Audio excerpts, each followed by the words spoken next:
Alright, we got another moderate risk today, so I'm going to be tracking this. Saturday, mostly sunny. Highs around 90. Southeast winds 5 to 10 miles an hour. Saturday night, mostly cloudy with a chance of showers and thunderstorms. Lows in the mid-60s. Southeast winds 10 to 15 miles an hour with gusts up to 25 miles an hour. Chance of rain 50%. Sunday, sunny. There are some storms in Highs in the Florida. upper 80s. 8851. The National Weather Service in Tallahassee has issued a severe thunderstorm warning for southern Geneva County in southeastern Alabama, southeastern Houston County in southeastern Alabama, northern Jackson County in Florida, northern Walton County in Florida, Holmes County in Florida, northeastern Washington County in Florida, until 4:45 p.m. Central Daylight Time. At 3:23 p.m. Central Daylight Time, severe thunderstorms were located along a line extending from near Kellards to 8 miles east of Florala, moving southeast at 20 miles per hour.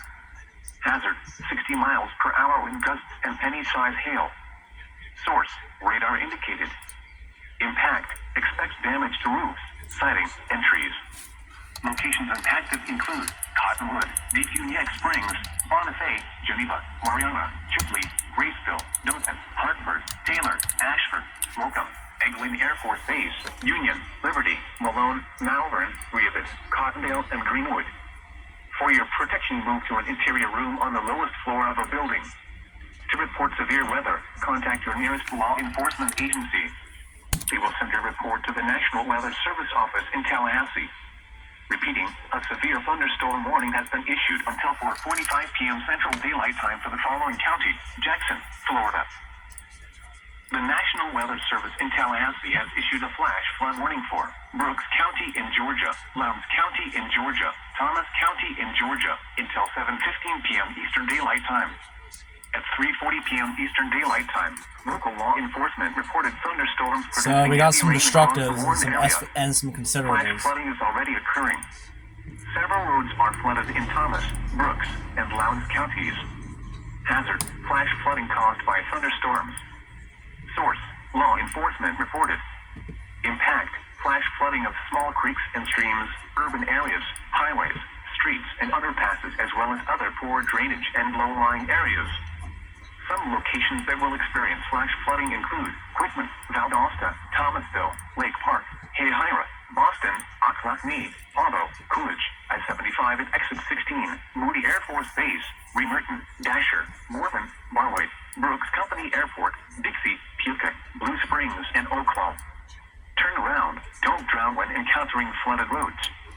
Most flood deaths occur in vehicles. Can I get Dodge City? Repeating, a flash flood warning has been issued until 7:15 p.m. Eastern Daylight Time for the following counties in Georgia, Brooks, and Thomas. The National Weather Service in Tallahassee has issued a flash flood warning for Jefferson County in Big Bend, Florida, Northern Lafayette County in Big Bend, Florida, Madison County in Big Bend, Florida, Taylor County in Big Bend, Florida, until 8 p.m. Eastern Daylight Time. At 4 p.m. Eastern Daylight Time, local law enforcement reported thunderstorms producing heavy rain across the Warren area. Flash flooding is already occurring in Madison County with numerous roads flooded. Hazard, flash flooding caused by thunderstorms. Source, law enforcement reported. Impact, flash flooding of small creeks and streams, urban areas, highways, streets, and Alright, underpasses. so we got some as well as other poor drainage and considerables over low-lying here. areas. These ones right here. Some As it's locations lows. that will experience Now these flash flooding considerables. include Monticello, Mayo, Harry, Madison, Greenville, Lee, Shady Grove, Lakeburg, Mosley Hall, Did the radars go down? Boyd, Edo, Secondton, Ear Idu, Hopewell, Lamont, Hampton Springs, Alpilla, and Perry Foley airports. Turn around, don't drown when encountering flooded roads. Most flood deaths occur in vehicles. Repeating, a flash flood warning has been issued until 8 p.m. Eastern Daylight Time for the following counties in Florida: Jefferson, Madison, and Taylor. These are the 4 p.m. Eastern Daylight Time conditions. At the Tallahassee Airport, it was cloudy. The temperature was 72 degrees. The wind was east at 9 miles an hour. At Florida State University, the temperature was 68 degrees. The wind was east at 7 miles an hour. I'm gonna go back to Tacoma, Oklahoma it was partly City. sunny. The temperature was 88 degrees. The wind was southwest. So let's listen to Cloudy with a chance of showers and thunderstorms. Lows in the mid-60s. Southeast winds 10 to 15 miles an hour with gusts up to 25 miles an hour. Chance of rain 50%. Sunday, sunny. Highs in the upper 80s. Sunday night, mostly clear. Lows in the upper 60s. Juneteenth, sunny. Highs in the mid-90s. Monday night, mostly clear. Lows in the lower 70s. Tuesday, sunny. Highs in the mid-90s. Tuesday night, partly cloudy.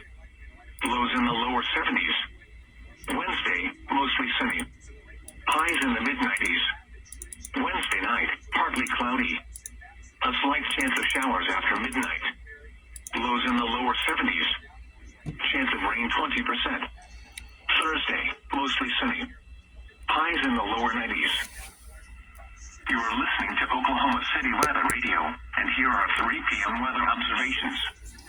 At Oklahoma City, it was mostly sunny. The temperature was 88 degrees, the dew point 65, and the relative humidity 46%. The wind was southeast at 12 miles an hour. The pressure was 29.79 inches and falling. At Norman, it was sunny. The temperature was 88. The wind was east at 7. Observations from around the region. At Amarillo, it was sunny with a temperature of 89. It was mostly sunny with a temperature of 87 at Tulsa, 84 at Wichita, and 92 at Dallas-Fort Worth. So Fort Worth is also on the relay list too. At Lawton and 75 at Denver. Once again at 3 p.m. at Oklahoma City, it was mostly sunny. Wow. The temperature was 88. The following is your hazardous weather outlook. This hazardous weather outlook is for portions of northern, western, central, and southern Oklahoma and western North Texas. Day 1 through tonight. Okay, this got upgraded. Severe storms will develop during the afternoon and evening. Storms will initially impact western Oklahoma and western North Texas and will move eastward during the evening and overnight. The stronger storms will produce hail up to the size of baseballs and winds up to 80 miles an hour. A few tornadoes are also possible, especially during the afternoon and early evening hours. Spotter and emergency management statement. Storm spotter groups and emergency management personnel across Oklahoma and North Texas should prepare for severe weather operations. This looks Days 2 through 7, suspicious. Friday through Wednesday. Thunderstorms. There is a low chance for thunderstorms across northern Oklahoma late Friday night. There is a medium chance for strong to severe storms Saturday afternoon and evening. Get graphics and more details at weather.gov/Norman and follow our weather forecast office on Twitter and Facebook. The National Weather Service has issued Tornado Watch number 307, effective until 10 p.m. Central Daylight Time. This watch includes the following counties in Oklahoma: Canadian, Cleveland, Grady, Kingfisher, Logan, McLean, Oklahoma, and Potawatomi. Remember, a tornado watch means the conditions are favorable for the development of severe weather, including tornadoes, large hail, and damaging winds, in and close to the watch area. I'll go back to Tallahassee for a While second. severe weather may not be imminent, persons should remain until 7:15 p.m. Eastern Daylight Time. At 3:40 p.m. Eastern Daylight Time, local law enforcement reported thunderstorms producing heavy rain across the warned area. Flash flooding is already occurring. What is it? Several roads are flooded in Thomas, Brooks, and Lowndes counties. Hazard: flash flooding caused by thunderstorms. Source: law enforcement reported. Impact: flash flooding of small creeks and streams, urban areas, highways, streets, and underpasses, as well as other poor drainage and low-lying areas. Some locations that will Vegetation right there, but it's very weak. Quitman, Valdosta, Thomasville, Lake Park, Hayhira, Boston, Ocklacknee, Otto, Coolidge, I-75 at Exit 16, Moody Air Force Base, Bremerton, Dasher, Morven, Barway, Brooks Company Airport, Dixie, Putah, Blue Springs, and Oaklaw. Turn around. Don't drown when encountering flooded roads. Most flood deaths occur in vehicles. Repeating, a flash flood warning has been issued until 7:15 p.m. Eastern Daylight Time for the following counties in Georgia, Brooks, and Thomas.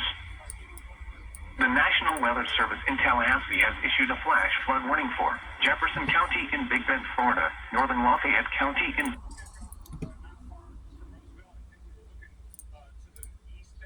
the morning, then showers likely with a chance of thunderstorms in the afternoon. Highs in the mid to upper 70s. Chance of rain 70%. Wednesday night, mostly cloudy.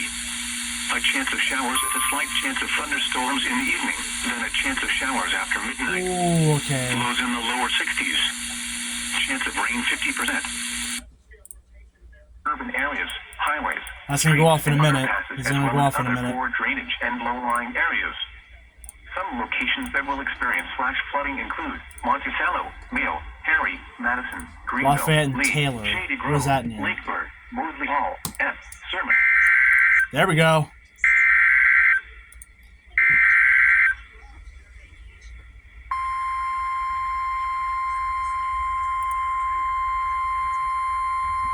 Where is it at?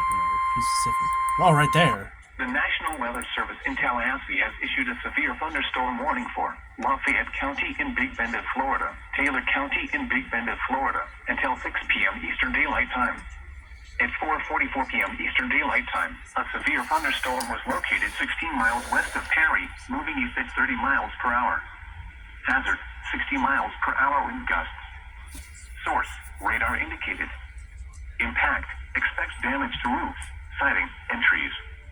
Locations impacted include Mayo, Harry, Finland, Jug Island, Buckville, Cabbage Grove, Skinland, Deca Beach, Jack Lee Island, Grady, Hatch Bend, Foley, Salem, Harry Foley Airport, San Pedro Junction, Hampton Springs, Cedar Island, Cooks Hamlet, Seckerton, and Boyd. For your protection, Oh move to my. an interior room on the lowest floor of a building. To report severe weather, contact your nearest law enforcement agency. They will send your report to the National Weather Service office in Tallahassee. Repeating, a severe thunderstorm warning has been issued until 6 p.m. Eastern Daylight Time for the following counties: Taylor, Florida.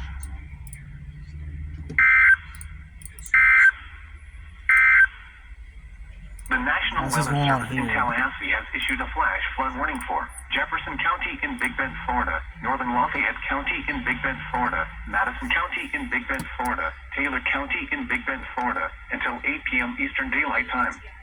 At 4 p.m. Eastern Daylight Time, local law enforcement reported thunderstorms producing heavy rain across the warned area.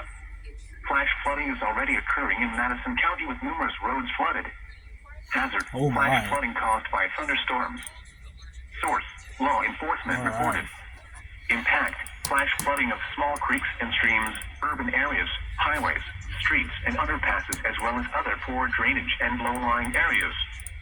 Some locations that will experience flash flooding include Monticello, Mayo, Harry, Madison, Greenville, Lee, Shady Grove, Lakebird, Mosley Hall, F, Sermons, Boyd, Edo, Man, Seckerton, both these are Erie, bruising baseballs. Hopewell, Oh my Lamar, God. Hampton Springs, Osceola and Perry Foley Airport.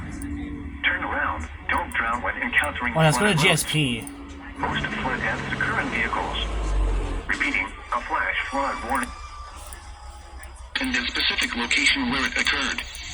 Repeating, a severe thunderstorm warning remains in effect until 5 p.m. Eastern Daylight Time for the following county: Pickens, South Carolina. No, why not? Let's have Greenville Spartanburg. This is the NOAA Weather Radio All Hazards, WXJ21, broadcasting from the SCTV Tower of Arizona in Greenville County, operating on a frequency of 162.550 megahertz. I've not gotten a GSP in This a while. transmitter is I never get upstate one. South Carolina. So why not get one today? The current time is 4:47 p.m. Eastern Daylight Time. Now here is the hazardous weather outlook for northeast Georgia and the western Carolinas. Scattered thunderstorms will move east across the region through the evening, with brief downpours, gusty winds, and frequent lightning the main threats. A few of the storms could become strong enough to produce damaging wind gusts and large hail, mainly over the upstate and northeast Georgia. Here is a special weather statement. A strong thunderstorm will impact portions of east-central Transylvania, south-central Henderson, and north-central Greenville counties through 5:15 p.m. Eastern Daylight Time. At 4:29 p.m. Eastern Daylight Time, Doppler radar was tracking a strong thunderstorm 8 miles southeast of Brevard, or near Jones Gap State Park, moving southeast at 10 miles per hour. Hazard, wind gusts up to 40 miles per hour and half-inch hail. Source, radar indicated. Impact, gusty winds could knock down tree limbs and blow around unsecured objects. Minor damage to outdoor objects is possible. Locations impacted include Caesars Head State Park, Jones Gap State Park, DuPont State Forest, and Cedar Mountain. If outdoors, consider seeking shelter inside a building.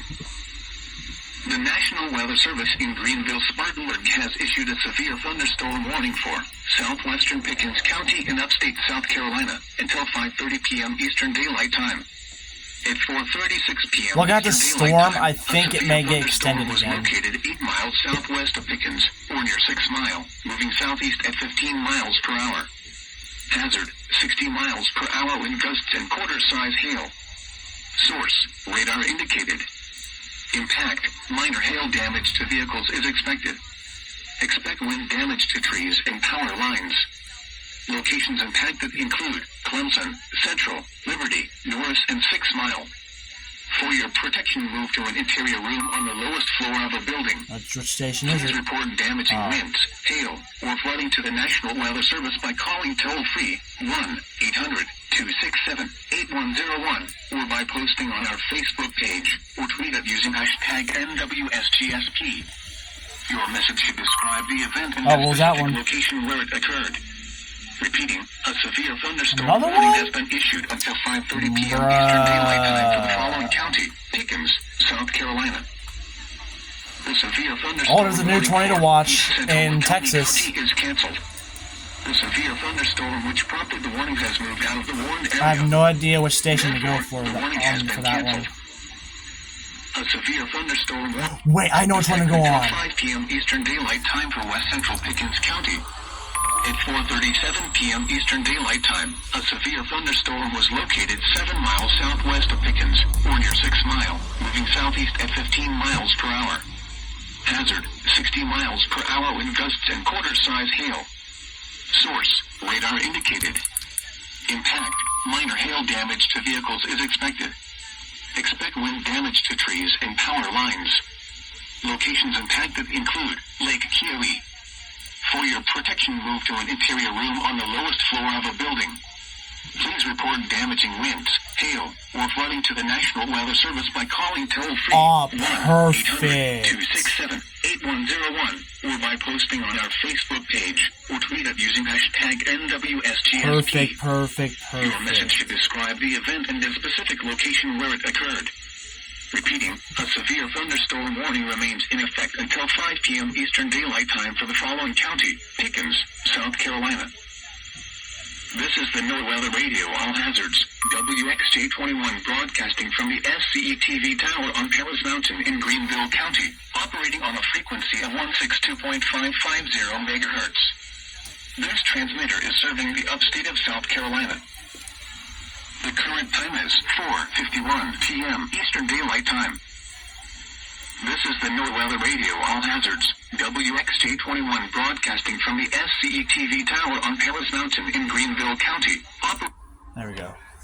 South at 5. Once again at 3 p.m., DFW Airport, mostly sunny, 92, heat index 108, southeast at 14. Now let's check on your local forecast for the Dallas-Fort Worth Metroplex. Heat advisory in effect until 8 p.m. Saturday. Tornado watch 309 in effect until 10 I knew p.m. that was this evening. expired. Ozone action day in effect for Friday. Rest of this afternoon. Mostly a 20% chance of showers and thunderstorms. Some thunderstorms may be severe. Highs in the mid-90s. Southeast winds 5 to 10 miles an hour. Heat index values up to highs around 90. Southeast winds 5 to 10 miles an hour. Saturday night, mostly cloudy with a chance of showers and thunderstorms. Lows in the mid-60s. Southeast winds 10 to 15 miles an hour with gusts up to 25 miles an hour. Chance of rain 50%. Sunday, sunny. Highs in the upper 80s. Sunday night, mostly clear. So Dallas is under a tornado Lows in the upper watch. 60s. Great. Highs in the mid-90s. Great. Monday night, mostly clear. Lows in the lower Fabulous. 30s. Fabulous, Highs in the fabulous, mid-90s. fabulous. Tuesday night, partly is that? cloudy. Lows in the lower 70s. Wednesday, mostly sunny. Highs in the mid-90s. Wednesday night, partly cloudy. A slight chance of showers after midnight. Lows in the lower 70s. Chance of rain 20%. Thursday, mostly sunny. Highs in the lower 90s. You are listening to Oklahoma City Weather Radio, and here are 3 p.m. weather observations. At Oklahoma City, it was mostly sunny. The temperature was 88 degrees, the dew point 65, and the relative humidity 46%. So that should be The issuing wind right was about southeast now. at 12 miles an hour. The pressure was 29.79 inches and falling. At Norman, it was sunny. The temperature Alright, here we was go. 88. It's going to get issued here in a The second. wind was east at 7. Observations from around the region. At Amarillo, Comanche, it was sunny Caddo, with a temperature of and 89. Kiowa. It was mostly sunny with a temperature of 87 at Let me see Tulsa, what 84 this at covers. Wichita, and 92 at Dallas Fort Worth. It was partly sunny with a temperature of 93 at Lawton and 75 at Denver. Once again at 3 p.m. at Oklahoma City, it was mostly sunny. The temperature was 88.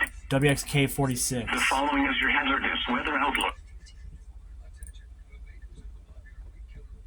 Will it work? 3:54 p.m. Central Daylight Time. A severe thunderstorm was located Yep. in Cooperton, moving Got it. east at 30 miles an hour. This is a destructive storm for Cooperton and Lears. Expected hazards include baseball-sized hail and 70 miles an hour wind gusts. This is a radar-indicated threat. The following impacts are expected. People and animals outdoors will be severely injured. Expect shattered windows, extensive damage to roofs, siding, and vehicles. Locations impacted include Madison Park, Cooperton, Mears, Lake Latonka, Boone, Fort Sale, and Wichita Mountains Wildlife Refuge. Prepare immediately for large hail and damaging winds. People outside should move immediately to shelter inside a strong building. Stay away from windows. This is a dangerous storm. Prepare immediately for large destructive hail capable of producing significant damage. People outside should move to shelter inside a strong building and stay away from windows. Large hail, damaging wind, and continuous cloud-to-ground lightning are occurring with this storm. Move indoors immediately. Lightning is one of nature's leading killers. Remember, if you can hear thunder, you are close enough to be struck by lightning. A tornado watch remains in effect for the Warren area.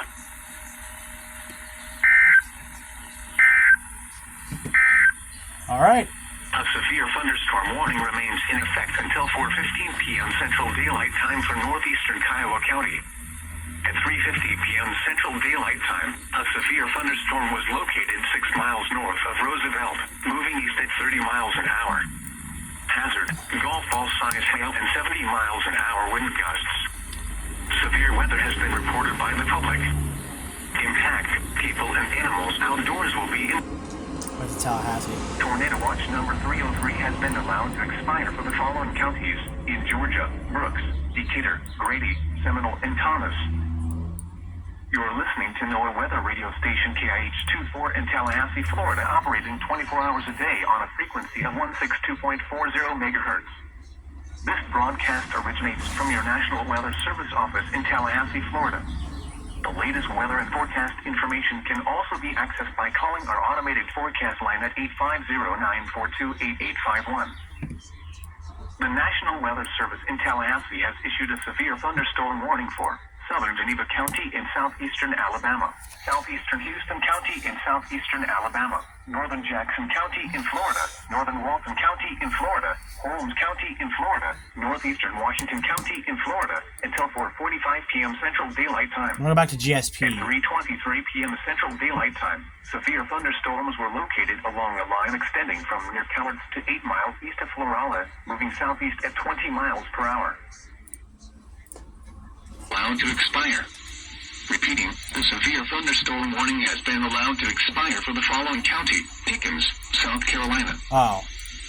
This is the NOAA Radio All Hazards, WXJ-21 broadcasting from the SCETV Tower on Paris Mountain in Greenville County, operating on a frequency of 162.550 megahertz. This transmitter is serving the upstate of South Carolina. The current time is 4:58 p.m. Eastern Daylight Time. Now here is the hazardous weather outlook for northeast Georgia and the western Carolinas. Scattered thunderstorms will move east across the region through the evening, with brief downpours, gusty winds, and frequent breaking Michigan. of main Let's go to threads. Michigan. A few of the storms could become strong enough to produce damaging wind gusts. Hazard, 60 miles per hour wind gusts and quarter-size hail. Source, radar indicated. Impact, hail damage to vehicles is expected. Expect wind damage to roofs, siding, and trees. This severe thunderstorm will be near Ann Arbor around 4:55 p.m. Whitmore Lake around 5:05 p.m. Ypsilanti and Dixboro around 5:10 p.m. Salem around 5:20 p.m. Other locations impacted by the severe thunderstorm include Hudson Mills, Bridgewater, Pittsfield Township, Delhi Mills, Martin Hills, and Hudson Mills Metro Park. Repeating, a severe thunderstorm warning has been issued until 5:45 p.m. for the following counties: Washtenaw, Michigan. A severe thunderstorm warning remains in effect until 5:30 p.m. for southern Livingston County. At 4:54 p.m., a severe thunderstorm was located near Pinckney, moving at 25 miles per hour. Hazard, ping-pong ball-size hail and 60 miles per hour wind gusts. Source, radar indicated. Impact, people and animals outdoors will be injured. Expect hail damage to roofs, siding, windows, and vehicles. Expect wind damage to roofs, siding, and trees. This severe storm will be near Brighton around 5:05 p.m. Hamburg around 5:10 p.m. Whitmore Lake around 5:20. Tonight, mostly clear. A slight chance of showers and thunderstorms early. Some thunderstorms may be severe. Lows in the mid-50s. West winds 15 to 20 miles per hour with gusts up to 30 miles per hour, becoming northwest with gusts up to 30 miles per hour in the evening, then becoming northeast 5 to 10 miles per hour after midnight. Chance of rain less than 20%. Friday, mostly sunny. Highs in the upper 80s. North winds 5 to 10 miles per hour, becoming east in the afternoon. Friday night, mostly clear. See which one. Lows around 60. South winds 10 to 15 miles per hour with gusts up to 25 miles per hour. Saturday, partly cloudy. So Highs up in the here lower there's a 90s. tornado possible. Okay. Northwest winds 5 to 10 miles per hour, becoming west 15 to 20 miles per hour with gusts up to 30 miles per hour in the afternoon. Why does Baldwin have a Saturday tornado night, possible on it? partly What? cloudy. Lows in the upper 50s. There's West nothing winds there. 10 to 15 miles per hour with gusts up It's the to top 30 one that has a miles tornado per hour, possible tag on becoming it. north It's the top after one that should have a midnight. tornado possible tag. Sunday, mostly sunny. Highs in the lower 90s. Sunday night, partly cloudy. Is there a different station that has Lows in the mid-60s. this going off? Juneteenth, mostly sunny. Highs in the upper 90s. Monday night and Tuesday, partly cloudy. Lows in the upper 60s. Highs in the upper 90s. Oh, Tuesday night and Wednesday, mostly clear. Lows in the mid-60s. KJY 96. Highs in the upper 90s. That's obviously not there, so I Partly can't cloudy. get it. A slight chance of showers and thunderstorms in the evening. Lows in the upper 60s. Chance of rain 20%. Thursday, partly cloudy. Highs in the mid-90s. The current time is 4:02 p.m. Central Daylight Time. The National Weather Service has issued Tornado Watch number 307, effective until 10 p.m. Central Daylight.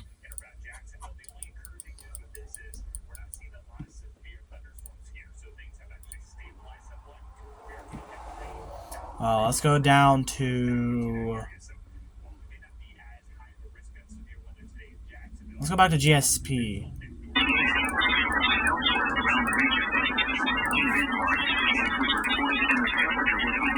That's not a GSP. Here we go. Pennsylvania, south central Henderson and north central Greenville counties through 5:15 p.m. Eastern Daylight Time. At 4:29 p.m. Eastern Daylight Time, Doppler radar was tracking a strong thunderstorm 8 miles southeast of Brevard, or near Jones Gap State Park, moving southeast at 10 miles per hour. Hazard. Man, this could get extended. 40 miles per hour and half-inch hail. Source. Radar indicated. Impact. Gusty winds could knock down tree limbs and blow around unsecured objects. Minor damage to outdoor objects is possible. Locations impacted include Caesars Head State Park, Jones Gap State Park, DuPont State Forest, and Cedar Mountain. If outdoors, consider seeking shelter inside a building. The National Weather Service in Greenville-Spartanburg has issued a severe thunderstorm warning for southwestern Pickens County and upstate South Carolina until 5:30 p.m. Eastern Daylight Time. Oh, At man. 4:36 p.m. Eastern Daylight Time, a severe thunderstorm was located 8 miles southwest of Pickens, or near 6 Mile, moving southeast at 15 miles per hour. Hazard, 60 miles per hour wind gusts and quarter-size hail. Partly sunny, 90. Birmingham, cloudy, 83. Atlanta, partly sunny, 80. Again, conditions at Nashville, partly sunny, 82 degrees. Here is the forecast for Manchester, Tracy City, Oh. Estill Springs, Wartrace, Bradyville, Come on. Murfreesboro, and surrounding areas. Tonight, mostly clear with a chance of showers and thunderstorms You want, this Hector? evening, then partly cloudy after midnight. Lows in the lower 60s. Southwest winds around 5 miles per hour. Chance of rain 30%. I don't care, Friday, Hector. mostly sunny. A slight chance of showers and thunderstorms in the afternoon. Highs in the upper 80s. West winds 5 to 10 miles per hour. Chance of rain 20%. This is fun. Friday night, partly cloudy. A slight chance of showers. Just and tracking thunderstorms severe in weather the once evening. again. Lows in the upper 50s. I got North Carolina stations up 5 too, to 10 so. miles per hour. Well, not Becoming yet. northeast after midnight. Chance of rain 20%. Saturday, sunny. Highs in the upper 80s. Northeast winds around 5 miles per hour. Detroit? Saturday night, Oh. mostly clear in the evening, then becoming Oh, I'm gonna partly check cloudy. something. Lows around 60. Northeast winds around 5 miles per hour, becoming southeast after midnight. Sunday, partly Oh, sunny. let's A go! slight chance of showers and thunderstorms I in can the get morning. Quote Chance of 35, I showers can and get thunderstorms in the afternoon. KZ Highs in the 31, mid-80s. and Chance WXL of rain 39. 50%. Jesus. Sunday night, a chance of thunderstorms. Norman, Amarillo. Showers. Lows in the mid-60s. Chance of rain 80%. Juneteenth. Showers likely with a slight chance of thunderstorms in the morning. Then showers. Now, it with looks a like this chance is of getting exact thunderstorms together. in the afternoon. I'm gonna go to Highs in the lower GSP. 80s. Chance of rain 80%. Monday night, mostly cloudy. Source. Radar indicated. Impact. Gusty winds could knock down tree limbs and blow around unsecured objects. Minor damage to outdoor objects is possible. Locations impacted include Caesars Head State Park, Jones Gap State Park, DuPont State Forest, and Cedar Mountain. If outdoors, consider seeking shelter inside a building. A severe thunderstorm warning remains in effect until 5:30 p.m. Eastern Daylight Time for southwestern Pickens County. At 5:04 p.m. Eastern Daylight Time, a severe thunderstorm was located 5 miles northeast of Clemson, Central Greenville or near County. Norris, moving southeast at 15 miles per hour. Is it this one? Hazard, 60 miles per hour wind gusts. It's near Cleveland? Source, radar indicated. Oh, it's in Cleveland? Impact, expect damage to trees and power lines. Locations impacted include Central, Liberty, Norris, and Clemson. For your protection, move to an interior room on the lowest floor of a building.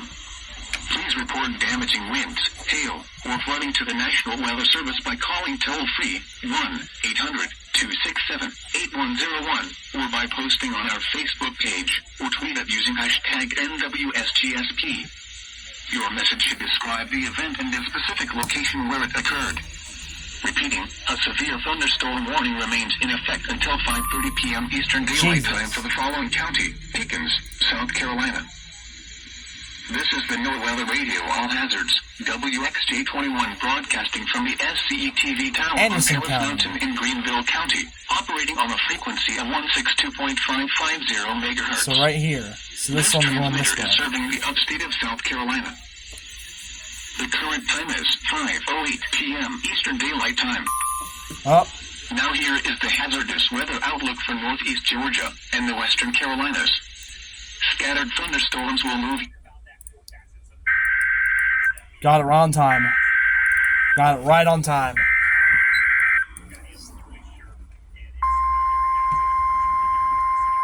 Got it right on time. It's this one right here, I'm betting. Yep. The National Weather Service in Tallahassee has issued a severe thunderstorm warning for eastern Jackson County in Florida, northwestern Gadsden County in Big Bend of Florida, Decatur County in southwestern Georgia, Seminole County in southwestern Georgia, until 6:15 p.m. Eastern Daylight Time, or 5:15 p.m. Central Daylight Time. At 5:08 p.m. Eastern Daylight Time, or 4:08 p.m. Central Daylight Time, a severe thunderstorm was located 12 miles southeast of Cottonwood, moving east at 35 miles per hour. Hazard, 60 miles per hour wind gusts. Source, radar indicated. Impact, expect damage to roofs, siding, and trees. Locations impacted include Bainbridge, Donaldsonville, Marietta, Quincy, West Bainbridge, Chattahoochee, Greensboro, Malone, Sneeps, Gretna, Grand Ridge, Greenwood, Iron City, Brinson, Bascom, Douglas City, Recovery, Lovedale, Delwood, and Donaldsonville Airport. For your protection, move to an interior room on the lowest floor of a building. To report severe weather, contact your nearest law enforcement agency. They will send a report to the National Weather Service office in Tallahassee. Repeating, a severe thunderstorm warning has been issued until 6:15 p.m. Eastern Daylight Time, or 5:15 p.m. Central Daylight Time for the following counties in Florida, Gadsden and Jackson, and the following counties in Georgia, Decatur and Seminole. Here we go. Doubleheader. Not done yet. No. There we go. Back to back. The National Weather Service in Greenville-Spartanburg has issued a severe thunderstorm warning for north central Anderson County in upstate South Carolina until 6 p.m. Eastern Daylight Time. At 5:10 p.m. Eastern Daylight Time, a severe thunderstorm was located 6 miles east of Clemson, or 4 miles southeast of Norris, moving southeast at 20 miles per hour. Hazard, 60 miles per hour wind gusts and quarter-size hail. Source, radar indicated. Impact, minor hail damage to vehicles is expected. Expect wind damage to trees and power lines.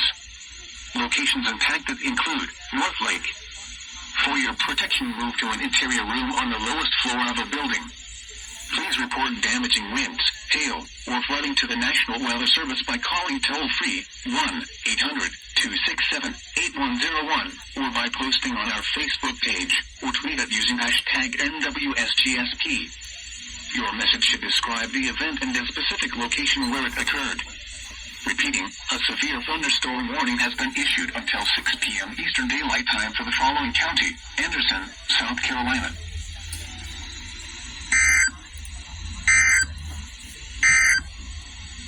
Here is a special weather statement. A strong thunderstorm will impact portions of north central Greenville County through 5:45 p.m. Eastern Daylight Time. At 5:06 p.m. Eastern Daylight Time, Doppler radar was tracking a strong thunderstorm 16 miles north of Greenville downtown, or near Pleasant Ridge State Park, moving southeast at 15 miles per hour. Really get that one. Hazard, wind gusts up to 50 miles per hour and nickel-size hail. Source, radar indicated. Impact, gusty winds could knock down tree limbs and blow around unsecured objects. Minor damage to outdoor objects is possible. Locations impacted include Travelers Rest, Slater Marietta, Tigerville, Pleasant Ridge State Park, and Cleveland. If outdoors, consider seeking shelter inside a building. Here is a special weather statement.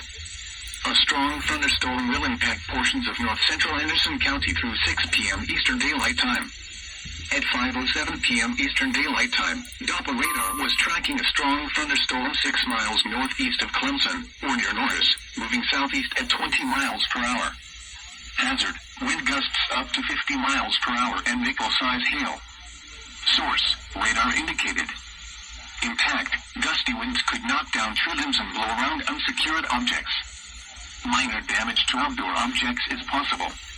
Locations impacted include North Lake. If outdoors, consider seeking shelter inside a building. Here is a special weather statement. A strong thunderstorm will impact portions of southeastern Transylvania and northwestern Greenville counties through 6 p.m. Eastern Daylight Time.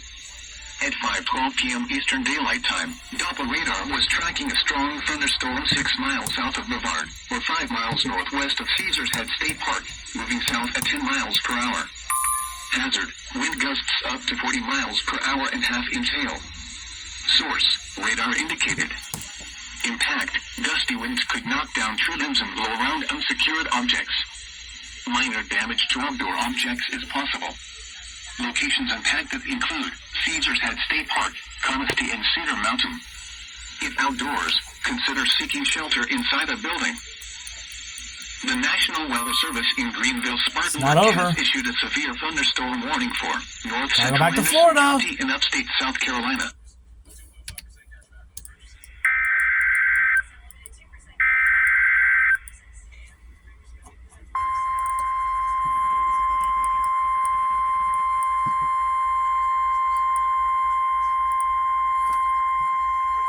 The National Weather Service in Tallahassee has issued a special marine warning for Oh my God. Appalachian Bay or coastal waters from Keaton Beach to Ocklawackee River, Florida, out to 20 nautical miles.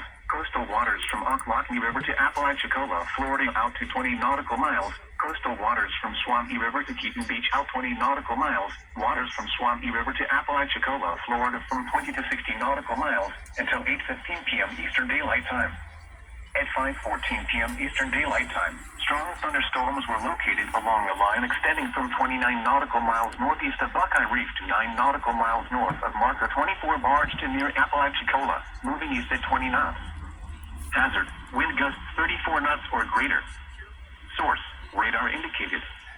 Impact, expect wind gusts in excess of 34 knots, suddenly higher waves, frequent lightning, and heavy downpours. Make sure all on board are wearing life jackets. Locations impacted include V Tower, Buckeye Reef, O Tower, Horseshoe Beach, K Tower, and Marker 24 Barge. Move to safe harbor immediately as gusty winds and high waves are expected. Frequent lightning is occurring with these storms. If caught on the open water, stay below deck if possible. Keep away from ungrounded metal objects.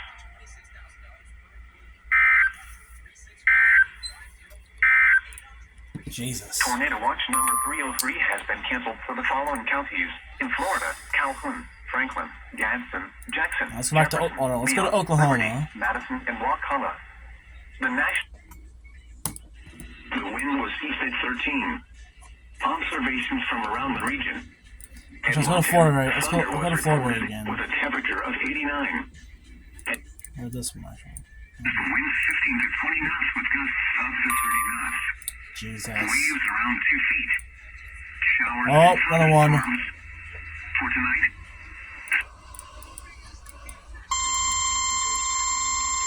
This never ends. The National Weather Service in Greenville, Spartanburg has issued a severe thunderstorm warning for north central Greenville County in upstate South Carolina until 6 p.m. Eastern Daylight Time. This never At ends. 5:16 p.m. Eastern Daylight Time, a severe thunderstorm was located 15 miles north of Greenville downtown or near Pleasant Ridge State Park, moving southeast at 10 miles per hour. Hazard, 60 miles per hour wind gusts and quarter-size hail. Source, radar indicated. Impact, minor hail damage to vehicles is expected. Expect wind damage to trees and power lines. Locations impacted include Travelers Rest, Slater Marietta, Tigerville, Oh my God! Park, and Cleveland. For your protection, Okay, carry yeah. a room on the lowest floor of a building. Alright, now I'm going on a marathon here of alerts. Reporting to the National Weather Service by calling toll-free 1-800-267-8101 or by posting on our Facebook page or tweet it using hashtag NWSGSP. Your message should describe the event and the specific location where it occurred. Repeating, a severe thunderstorm warning has been issued until 6 p.m. Eastern Daylight Time for the following county: Greenville, South Carolina.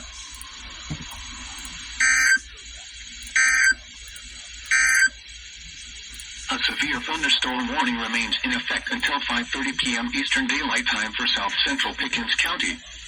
At 5:17 p.m. Eastern Daylight Time, a severe thunderstorm was located 7 miles east of Clemson, or 5 miles southeast of Norris. Never ends, huh? Southeast at 15 miles per hour. Hazard, 60 miles per hour wind gusts. Source, radar indicated. Impact, expects damage to trees and power There's lines. nothing going on in Locations impacted include Georgia, so why would I bother? Liberty and Clemson. For your Down here is a lot of action. room on the lowest floor of a building.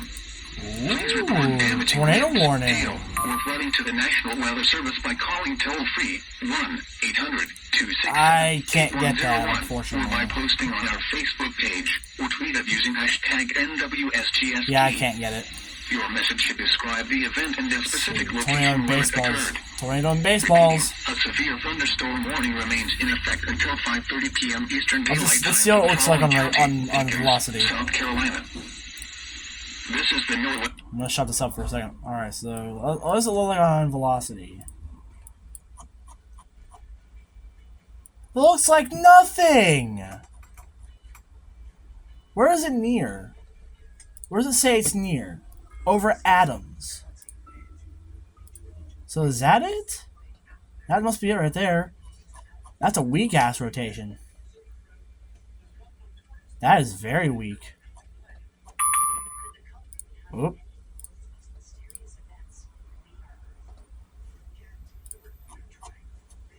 Yeah, that is weak. Look at that. That is weak. I'm lucky to be recording this right now because I'm getting alerts like crazy all of a sudden.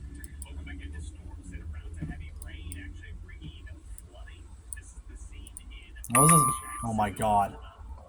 Detroit? Nothing. Is this radar down? No. I was about to say, if it was down. Well, this storm evolved like quick, like clockwork. Look at that. Now it's just one big storm.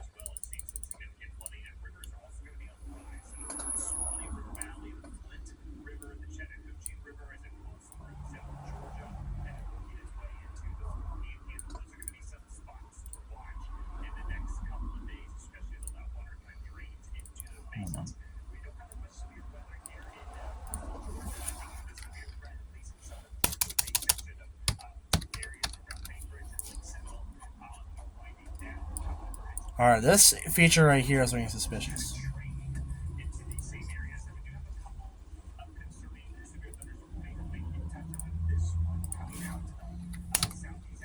Let's get back to 1. Yeah, there we go.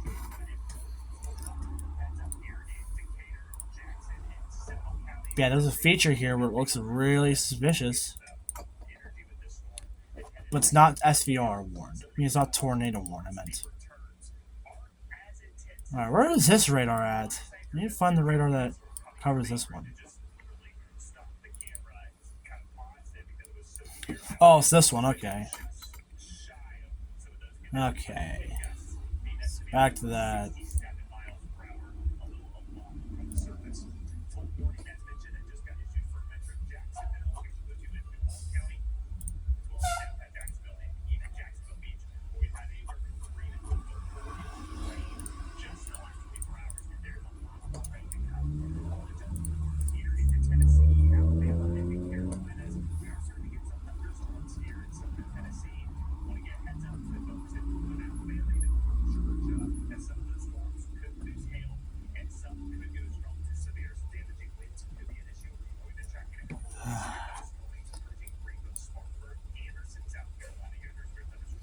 This is nuts, bro. I haven't catched this many alerts in a while so far.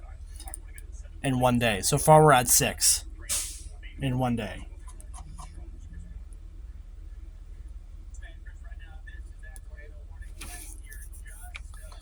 So far we got 6. So let's see how far we can go. There's nothing even in there.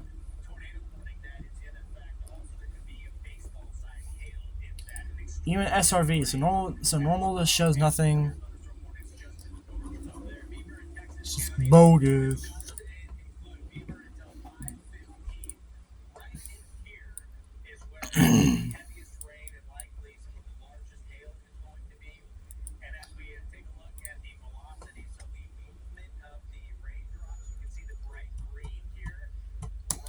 Yeah, this storm is not the best.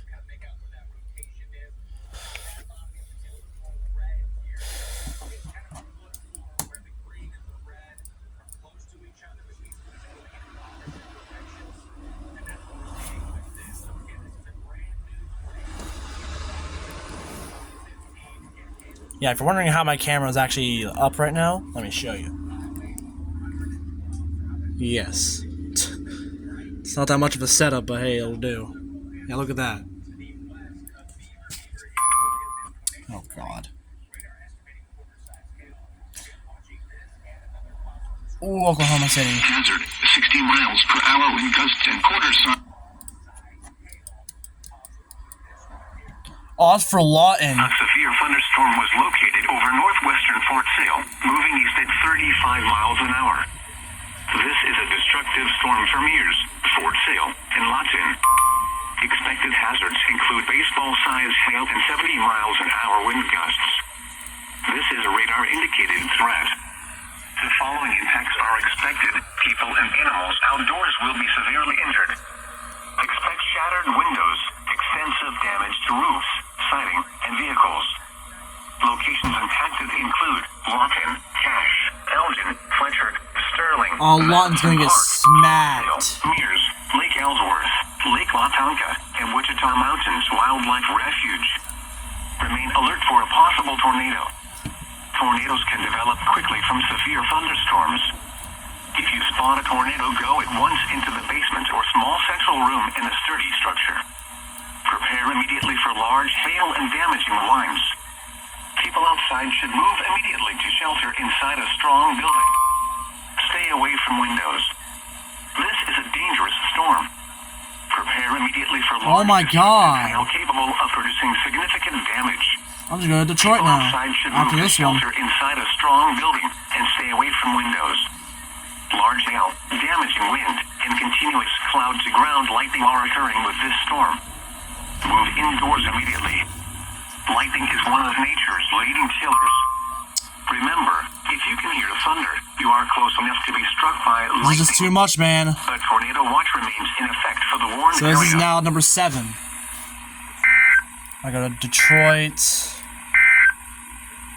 Tornado watch number 307 remains in effect until 10 p.m. Severe thunderstorms were located along a line extending from near Whitmore Lake to near Dixboro to Willers, moving east at 30 miles per hour. Hazard, 60 miles per hour wind gusts and half-dollar-size hail. Source, radar indicated. Impact, hail damage to vehicles is expected. Expect wind damage to roofs, siding, and trees. Severe thunderstorms will be near Belleville around 5:35 p.m. Northville around 5:45 p.m. Romulus and Kenton around 5:50 p.m. Flat Rock around 5:55 p.m. Livonia, Taylor, and Greenfield Village around 6 p.m. Trenton around 6:05 p.m. Wyandotte and Grosse Ile around 6:10 p.m. Dearborn around 6:15 p.m. Other locations impacted by these severe thunderstorms include Melvindale, Gibraltar, New Boston, Rockwood, Westland, DeCourse, Woodhaven, Lincoln Park, Southgate, and Inkster. People attending Canton Liberty Fest, Riverview Summerfest, and Redford Township Summer Festival should seek safe shelter immediately. Repeating, a severe thunderstorm warning has been issued until 6:30 p.m. for the following county: Wayne, Michigan. Alright. The severe thunder. Alright, am I done yet? Am I done? And look, what's that one down there, huh? San Angelo. Alright, what's this? Alright, what is it? What is this? Continues for this morning. Tornado possible. Tornado possible for this one. Apparently. Oh, yeah, there is something. There is something in there. Hey? How you feeling? I feel good. Oh, I figured.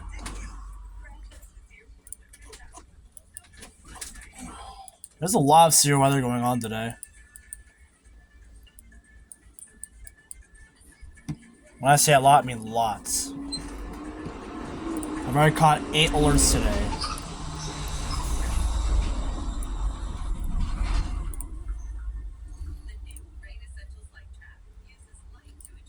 So I'm gonna unmute that whenever there's another alert issued. So now I'll watch that mainly. But let's go back to Oklahoma.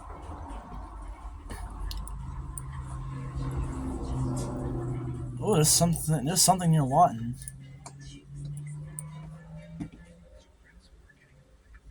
I'll place a marker right here and then see what it looks like there.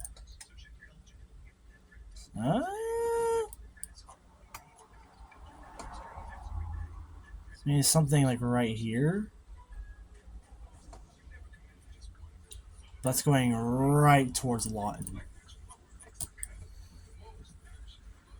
This is a weird cell. This cell is weird. Let's see. Amarillo? Oh, where is that at? It's about to pop up here, huh? For Ochiltree. Let's see if it goes off on here. Cloudy in the morning, then clearing. Highs in the mid-70s. North winds 10 to 15 miles per hour with gusts up to 25. Light time. A severe thunderstorm was located 9 miles north of Farnsworth. This is number 9 of the day. 9 miles northwest of Perryton, moving east at 30 miles per hour. It's already near Perryton. What do you mean? Golf ball size hail and 60 miles per hour wind gusts. Jeez, golf balls. Source: radar indicated. Impact: minor damage to roofs. Sighting: it's not over. Is possible. People and animals outdoors will be injured. Expect hail damage to roofs, siding, windows, and vehicles. Texas. Locations impacted include Perryton, Lipscomb, Luker, Follett, Darrozette, Wolf Creek Park, Farnsworth, and Waka. A tornado watch remains in effect until 10 p.m. Central Daylight Time for the Panhandle of Oklahoma and the Panhandle of Texas. For your protection, move to an interior room on the lowest floor of a building. Torrential rainfall is occurring with this storm and may lead to flash flooding. Tomorrow, Do not drive your vehicle Maryland, through flooded roadways. Delaware, and New Jersey is going to get it too. Repeating, a severe thunderstorm warning has been So, issued yeah, I'm until having 6 fun with p.m. that, too. Central Daylight Time for the following counties in Texas: Lipscomb and Ochiltree.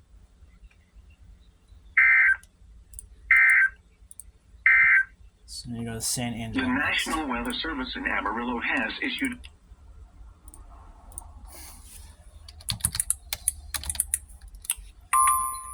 There we go. Got that added.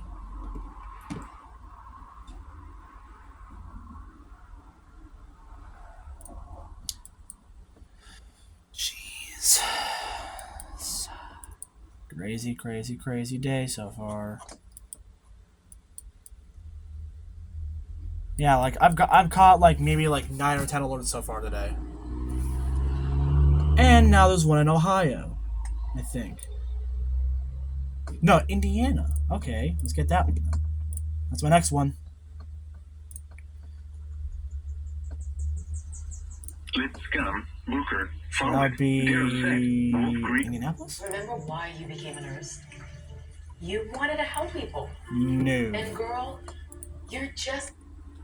It's been almost 40 years since the Shockers took the field, so today I brought them back in NCAA football, and I have to build them up from scratch as Well, there South currently Bend. isn't a single player on the roster. That's going to make it very difficult to complete these 6 challenges by the end of the video, which I have to do, and if I fail to complete any of them, I have to buy a jersey for a random commenter on this video.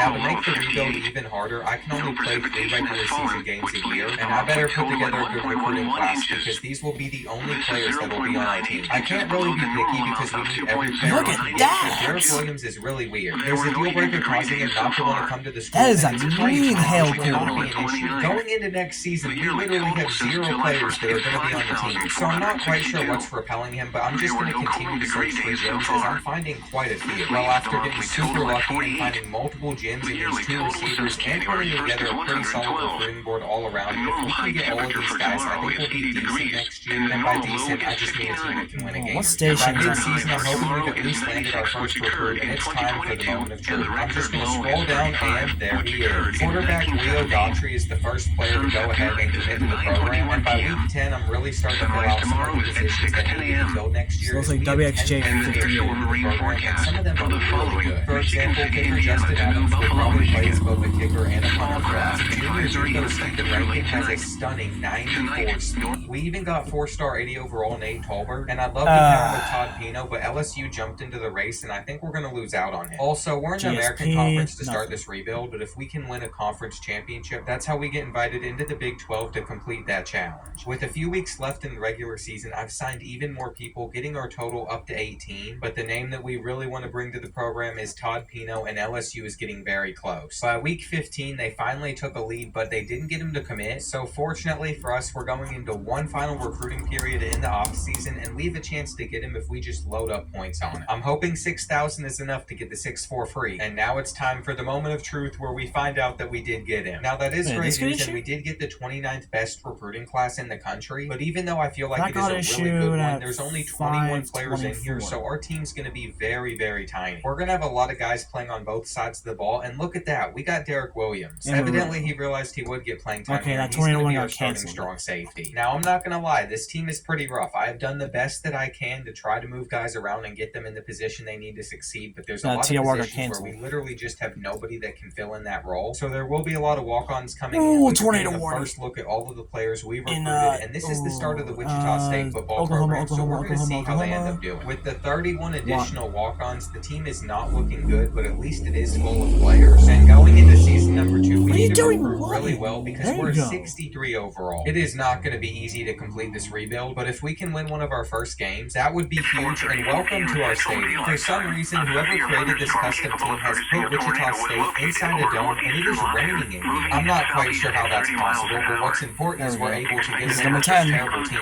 And I heavily respect the banners this guy's put up, including this one that says always remember. Back in 1970, when Wichita State had a football program, there was a huge plane crash where unfortunately 31 players passed away, and that's just a really tragic moment, so I'm glad that they put something in the game to represent that, and I have a feeling that's one of the reasons they don't have a football program today, but I'm not entirely sure, so don't quote me on it. Anyways, that was just a sad thing I had to mention, but let's get the tempo going back up, get into a good mood. We're about to score our first touchdown, and of course it had to be Todd Pino. The fact that that 6'4" freak ended up wanting to play here is huge for us, and I'm glad we have him because this has already been extremely difficult. Did one just get cut off the air? On our team, and so is our kicker, who has a very good leg. I'm honestly surprised we're still in this game with so many walk-ons out there on the field, but Missouri State is struggling. Just get cut off the air? Third quarter, we should be able to take a lead. Oh, thank God. I'm gonna throw it to Murphy in the flat, and he's gonna again. dive in. I can't believe the freshman made that play, but he was an athlete. I moved the tight end with 90 speed, and he's definitely going to be a key player during this rebuild. Despite our starting quarterback getting hurt for the rest of the game, with a minute and a half left, we've maintained our lead, and the throw is going to be up, but he's going to be out of bounds. The refs aren't even reviewing it, so we are going to escape with what might be our only win this year, and what a start that is to season number 2. One thing you've probably noticed early on is I am going after a lot of different JUCO players because they're higher overalls, and that means they might only be around for 2 years instead of 4, but I feel like that's very important for building up a good program because it's going to take us a while to get good, and if we can stay competitive, that will be important. Like against Kansas State, we just got blown out, and that's how most of the next few seasons will go, but I also want to be able to stay competitive. Now, I do find it interesting that this entire recruiting class, we're getting almost no contest on any of the players we're going after, which is great because we've already been able to land a few big guys, but I'm also kind of confused how that's the case because we have not won a game in a very long time. By week 9, we were sitting at the bottom of our division, but we're about to play a very important game. We've traveled to play at Tulsa, our rivals, and beating them is one of the 6 challenges in this video, so I am hoping we can pull it off. That was a huge pick to start us out, and I can't believe freshman BJ Green came down with that because he has had a major impact on this game already. Leo Daughtry has also come out and done a fantastic job, so I'm hoping we can hold on to our lead for as long as possible. Unfortunately, our success did not last for as long as why did they get caught off the air for that second? What the hell? Tulsa, but the reason that's happened has not been a defensive issue, but an offensive issue. We have struggled to get down the field and score points all day, and I feel like our offense has done a decent job for the amount of walk-ons we have, but it won't be enough. Hopefully, one year we'll be able to beat our rivals, but at least for now, that's just a pipe dream. On the bright side, though, we are still bringing in talent, and there are a lot of guys that aren't JUCOs that'll be here for 4 years, so that's good. And I do have to say, I am sick of fighting with LSU LSU muted. for wide receivers. I am surprised that we beat Rice, but I'll take it There we because go. over half our roster was walk-ons, and we went 2-10. Now, a lot How of is those that results were muted? pretty rough, but our quarterback did throw for more So I missed interceptions a than touchdowns, SVR and he rushed for more scores than our for starting Detroit halfback. again. Our best players were probably Todd Pino and Nate Tolbert, and I can't wait to see how well they develop. One thing I did find surprising is nobody ever wanted to transfer into our program, Right. but I recruited another top 20 recruiting class, so I'm not very worried about it. I mean, you will be able to notice that a lot of our top guys are JUCOs, but that's okay because they're going to be able to make an immediate impact. Okay. And I wasn't planning on replacing Leo Daughtery already, but I recruited an amazing athlete. Even after going through off-season I was wondering training, why he's I like wasn't 7 getting overalls anything. higher, so he's going to end up starting at quarterback for us. And after I don't know making why sure nothing he's was- no I don't- longer now I wearing wondered why gloves, nothing I was can't coming wait to see through. what John Johnston can do. Even with him, we It's are clear that projected something to got stink, but we accidentally jumped muted. from a I am bot. 63 overall What the team to a fuck? 77 overall, so I don't care. At the end of the day, I'm still focused on recruiting mainly, as I got to make sure the team we're fielding is good enough to get wins, and so I'm expecting us to have another rough season, but I'm surprised we only lost by 5 there. On the road at Kansas State, who is a good team, should have been a blowout, but maybe we're a little better than I think, and I think I'm going to retract that statement almost immediately. We are 0-4, so I am going to go into this Missouri State game, and hopefully we can shock them. With the much better team and not having to start any walk-ons, this one should be a breeze compared to our matchup Yeah, from here last is season, and John tomorrow's Johnson's going to outlook. roll out Yeah. and already start with a dot. However, I am embarrassed to say it looks like we are about to go So it down looks unless we can like get a sack, and somebody getting a over stop here Virginia, on the goal line would be Maryland, absolutely Delaware, massive, New but we Jersey's can't do under it. it. I have no idea how So they were I'm able to get behind our getting defense, but we have an a couple offensive line stations this year, from so even there. though we are struggling a little bit on offense, we are going to go into the half with a lead. Having Justin Adams as our kicker has been massive, as he can hit from about anywhere, and the fact that he can consistently drill from about 50 is So, very yeah. helpful. With his leg, I feel like we are in a decent position, but Missouri State just won't go Looks like away, Ryan's as they've live. worked it all the way down the field. Thankfully, though, we have forced them to a 4th and goal, and we are going to be able to get the stop, I think. No, he actually was able to fight into the end zone right there. And if we blow this 14-point lead, I'm going to lose my mind. At least we recovered the onside kick. And from there, we've gotten it to a 3rd and 5 where we are going to pick it up and end the game. It feels good to get our first win of the season. And surely we can take down winless UTSA, right? Let's go ahead and sim it, and of course we don't. Well, we might just be the worst team in the division again, but I think this is the year we take down Tulsa. We have to play well as multiple big recruits are visiting, and of course it's raining in the dome. It doesn't really make much sense, but if we beat our rivals, I'm not going to care. And it has been a very low-scoring couple of quarters, but eventually we're going to figure it out. Well, at least I thought we would, but we still have 10 points with 5 minutes left, and our tight end is wide open. I've got to throw it to him. And I'll be looking for Ben Murphy again on this play, which he's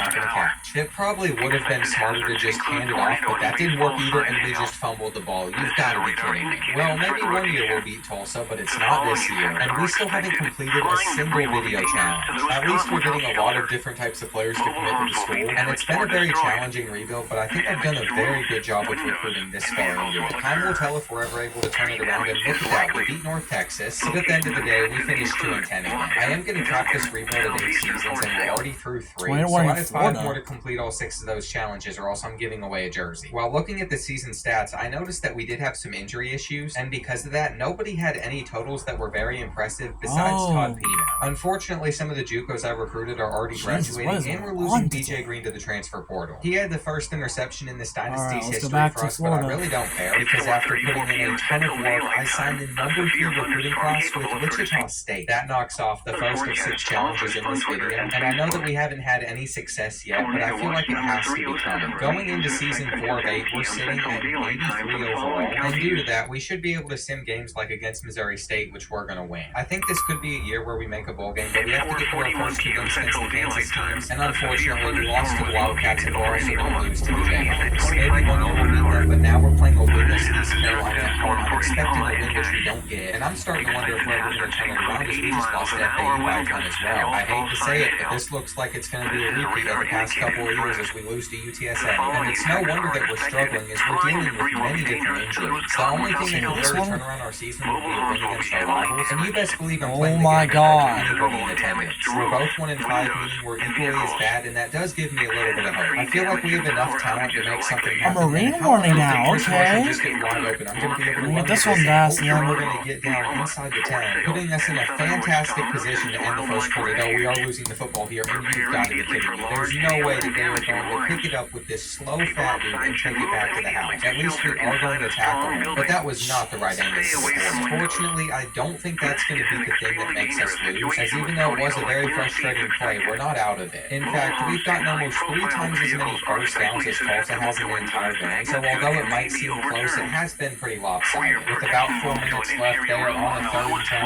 and we are going to get the interception. So even though it was close for a while, we're going to beat our rivals, and maybe this is what turns around the rebuild. That'll knock off the second challenge of the video, and the next thing we have to do is try to win the American. Normally, I'd just send to the end of the year by now, but this upcoming game is extremely important. 14 different players are coming in to visit our campus, and we're hosting one of the best teams in the conference. I'm not sure if we're going to be able to take them down, but I'm going to give it my best shot as Colbert gets open. And honestly, this has been the best the offense has played in this dynasty. We have scored on every single offensive possession so far, which is wild to say. And John Johnston has just had a really good game as he finds another receiver, Cut makes off. a miss, and Chris Marshall is that guy. It feels like Tulane has fallen off. And what an amazing performance from John Johnson. Because of him, we landed 11 different prospects in just 1 week. And I was hoping that would be what turned around our season, but it wasn't, as we lost 3 of our last 4, finishing. So I missed this I am a lane, little man. surprised by how bad of a year John Johnson had, but he also rushed for 500 yards, so it's really hard to judge how did good I? he is. What I do know, though, is that we're only losing 5 players once again, and I brought in 19 guys to replace them, so it honestly doesn't even feel like we're losing anybody. Their overalls Yeah, I might missed not it. be as high right now, but as they develop, they're going to turn into even better players like Todd Dino being a 94 overall. He's also a part of our highest overall team yet, and I'm ready to finally take down one of these other teams in Kansas. It's probably the fact that we have an insane receiving core, but honestly, today, it has not been hard to move the ball. If I wouldn't have thrown a few goal line kicks, we would be up by a lot more, but because of some unlucky things, we're only going to go up by 10. It wasn't a perfect first half, but I will take it, and I don't know why I'm coming I'm on a marathon today. Long 3rd and 4, but I'm going for the first, and not only did we not get it, but Matt Kelly is hurt. Backup halfback Thomas Cooley is going to need to step up for us, and he is going to get enough on this play, but I definitely need to change his number because he should not be number 4. I've been at it for a whole hour now. And I'd love to say that we're going to be able to Catching these alerts. I've been at it for a whole hour.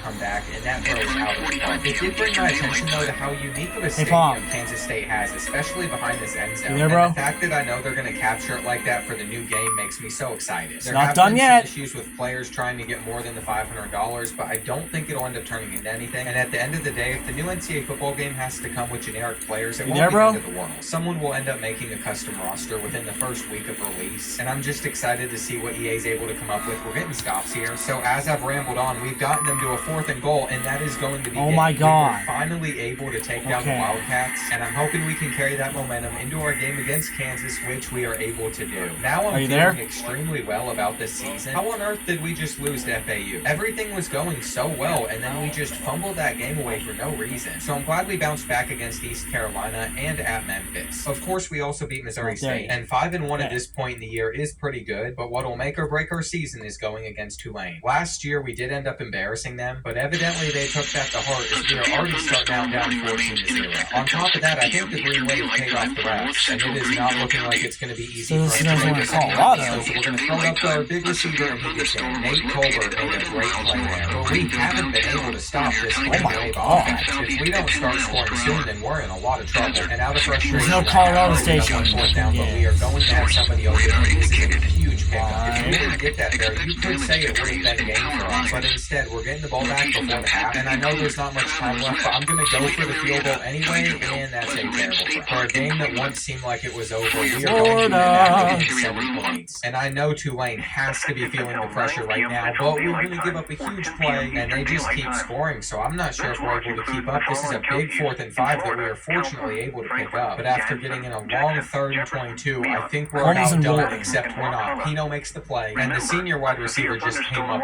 very big time for us. Kelly's going to fight multiple people off, though. He's going to break free to dive in, and what a sequence to Not turn this over. game around. If we're able to find the end zone again, I think I have to go for the 2-point conversion. And why did he have that much time in the pocket? There's no way they pick up this third and long. It might not be the ideal position, but we do have the ball back, and look at our wide open receiver. Pino is killing it recently, and the most important game in this rebuild so far is coming down to the wire. That was a massive 4th and 1 we just converted, and they pressed Nate Tolbert, which was not smart. The difficult part is going for 2, though, and the running back is wide open. Unfortunately, that's not going to matter, as Tulane has worked it all the way down the field. But we've gotten some stops, making this a very big 3rd and 3, which they're going to get in on. I can't believe I'm saying this, but it might have been a dumb decision to go for it, and actually, no, it wasn't. Because we went for it and got it, it forced them to go for 2 there, and since they didn't pick it up, we can win with a touchdown. So I need to calm down, make the right read, and they send a blitz wait a there. minute, I I need don't Pensacola. think it's going to work, as they press Pino, who is going to go all the way down inside the 20. I don't understand why they press Todd, as he's had a fantastic game, but we're in a very good position with about 25 seconds left. I'm going to go with another run with Kelly, and he's going to get down at the 1. I took off a little bit of clock, and we're going to hand it off again to take the lead, and this could end up being the most important comeback in this rebuild. It'll just depend if we make the American Conference Championship or not, and although Rice is a 2-4 team, they're also 84 overall, so I'm nervous about this one, but we get the win, and since it was visit week, that makes it that much fun. This recruiting class has a lot of really good players in it, but it was very targeted, so it's not very deep, and there's not going to be a ton of prospects. What's important, though, is we keep winning, and I'm going to send to the UTSA game, which is not good for us. North Texas is a 72 overall, but they were just able to upset us, and that means if we lose one more time, we're probably not going to make the American Conference Championship. Those Pensacola.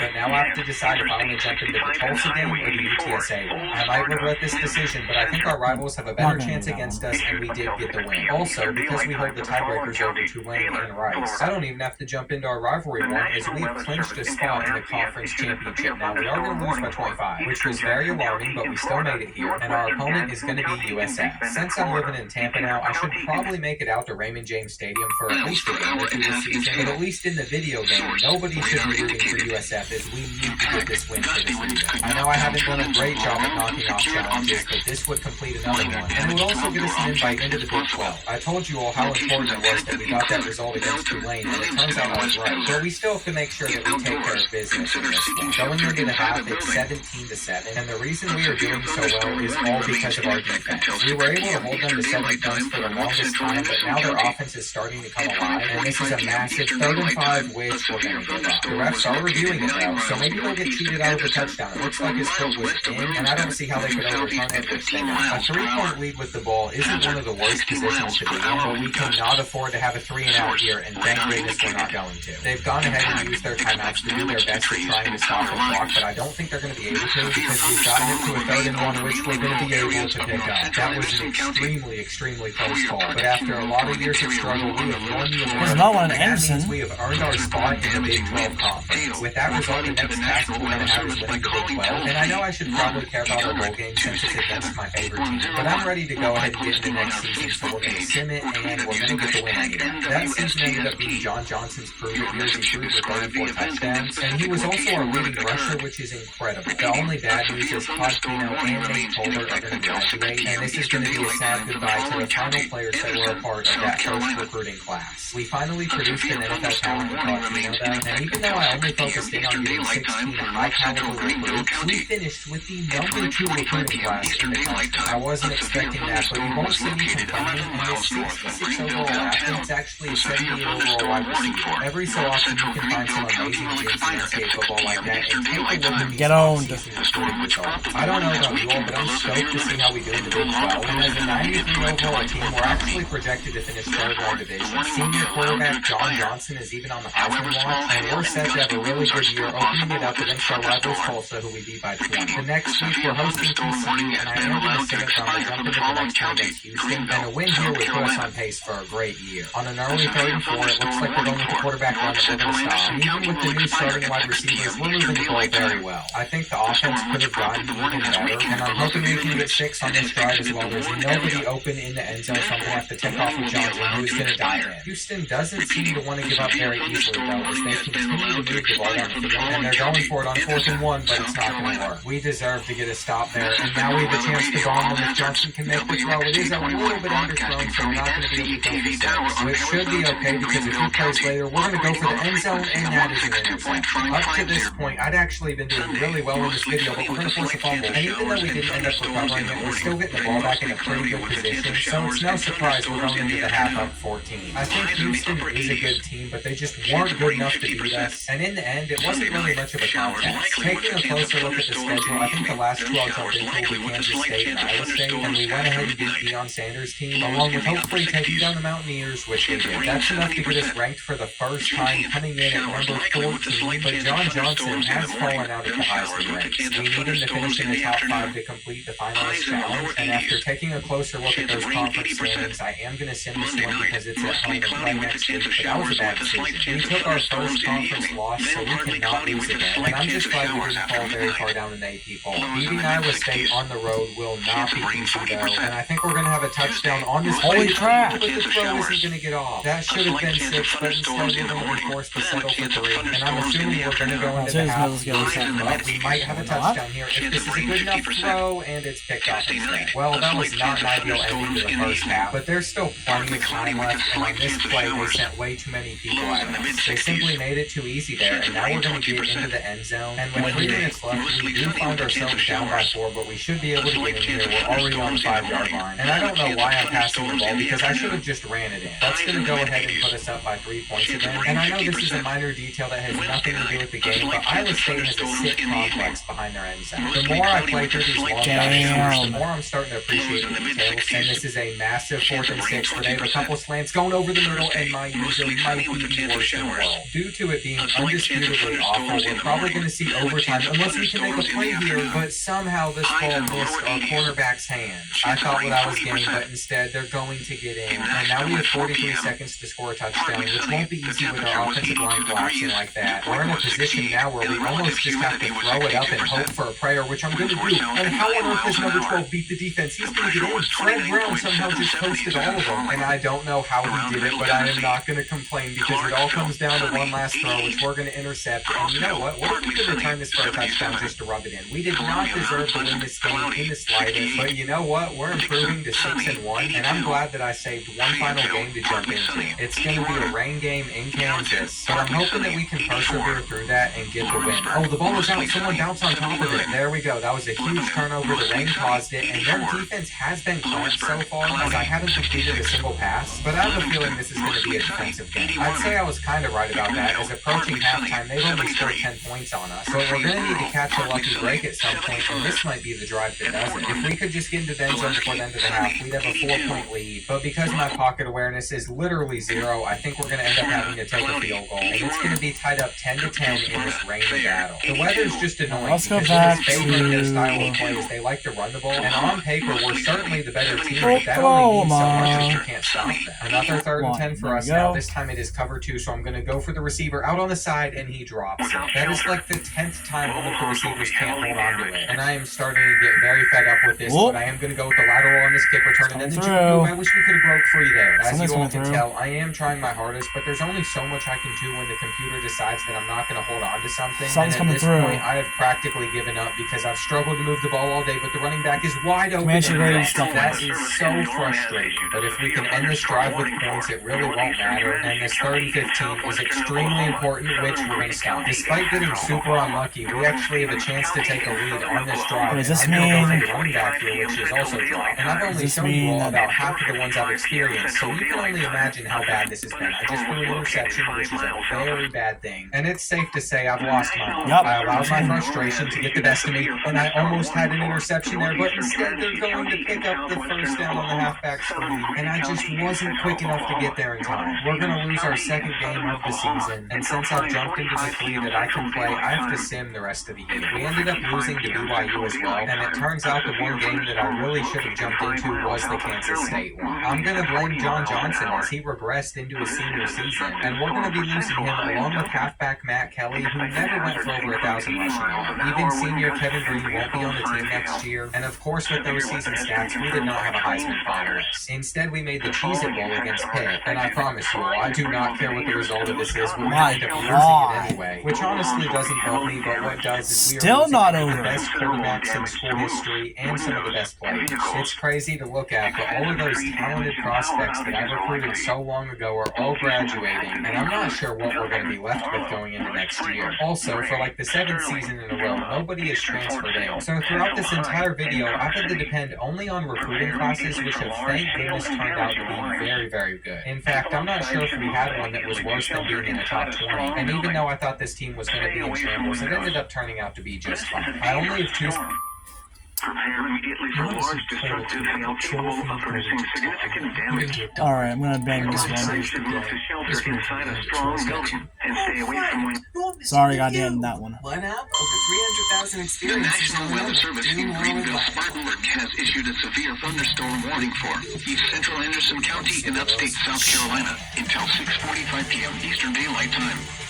At 5:57 p.m. Eastern Daylight Time, a severe thunderstorm was located 8 miles northeast of Anderson, or 4 miles west of Williamston, seasons moving left to southeast complete all at 15 previous miles per challenges hour. though, and to my surprise, we're projected to finish first in our division. We're also projected to be the 15th best team in the country with a 95 overall team, and if we lose any of these first 2 games, I'm going to be incredibly upset. It looks like we're going to take care of business though, and we even snuck by UCF with a 9-point win. Last year we jumped into the Houston game because they were undefeated, but they've already lost one this year, so I felt comfortable saying it. And now we're going to have our first challenge as Colorado is undefeated at 4-0. I'm hoping that we're able to run away with this one, but with new starting quarterback Richard Bennett, you really have no clue how this one is going to go. He's a junior, so we should have the experience needed to get us the win today, but midway through the 3rd quarter, we are in a tie game, so I might be wrong about that. I do not like being in a 4th down situation, but we're going to go ahead and pick it up with Seymour, and at some point we got to start dominating offensively, because I know they're undefeated, but we should not be in the close game. My goal is to win a championship with Wichita State this year, so that's why it cannot be a contest right now. And after a few dots, I feel like we are starting to figure it out. We're going to lock them up on this 3rd down, forcing them to punt us the ball back. And in the end, we were just too much for Deion Sanders' team to handle. That result will actually get us ranked in the top 5, and halfback Derek Brown is on the Heisman watch list. He's only even playing because Thomas Cooley is injured, but we need him to finish as a finalist, so we're going to go ahead and make him the permanent starter. Our next game is at 1-3 West Virginia, so I feel very comfortable just sitting it. And now I'm playing the game I should have gone into last year. The Wildcats are on a 2-game losing streak, so they're going to be looking to bounce back today. And unfortunately, so far, it looks like that is going to be the case. They're playing way better than a 3-2 team. And There's still after something recovering there, a fumble yeah. on the Still kickoff, something. we're going to go down 17-0. This time I'm not going to sim it because Nope, what was evidently that? I can't do that. I don't want to lose the ball again, and Robertson's getting nice. Kind of sad that up to this point our offense has just been a failure, so I'm going to get it going. And I promise you, I'm going to be making all of the right reads. Kansas State honestly made this drive way too easy, but the issue in the 3rd quarter has just been getting defensive stops, which might come on this possession. That was a great play to force the sack, and now on a 3rd and long, they're going to need to throw it right to me.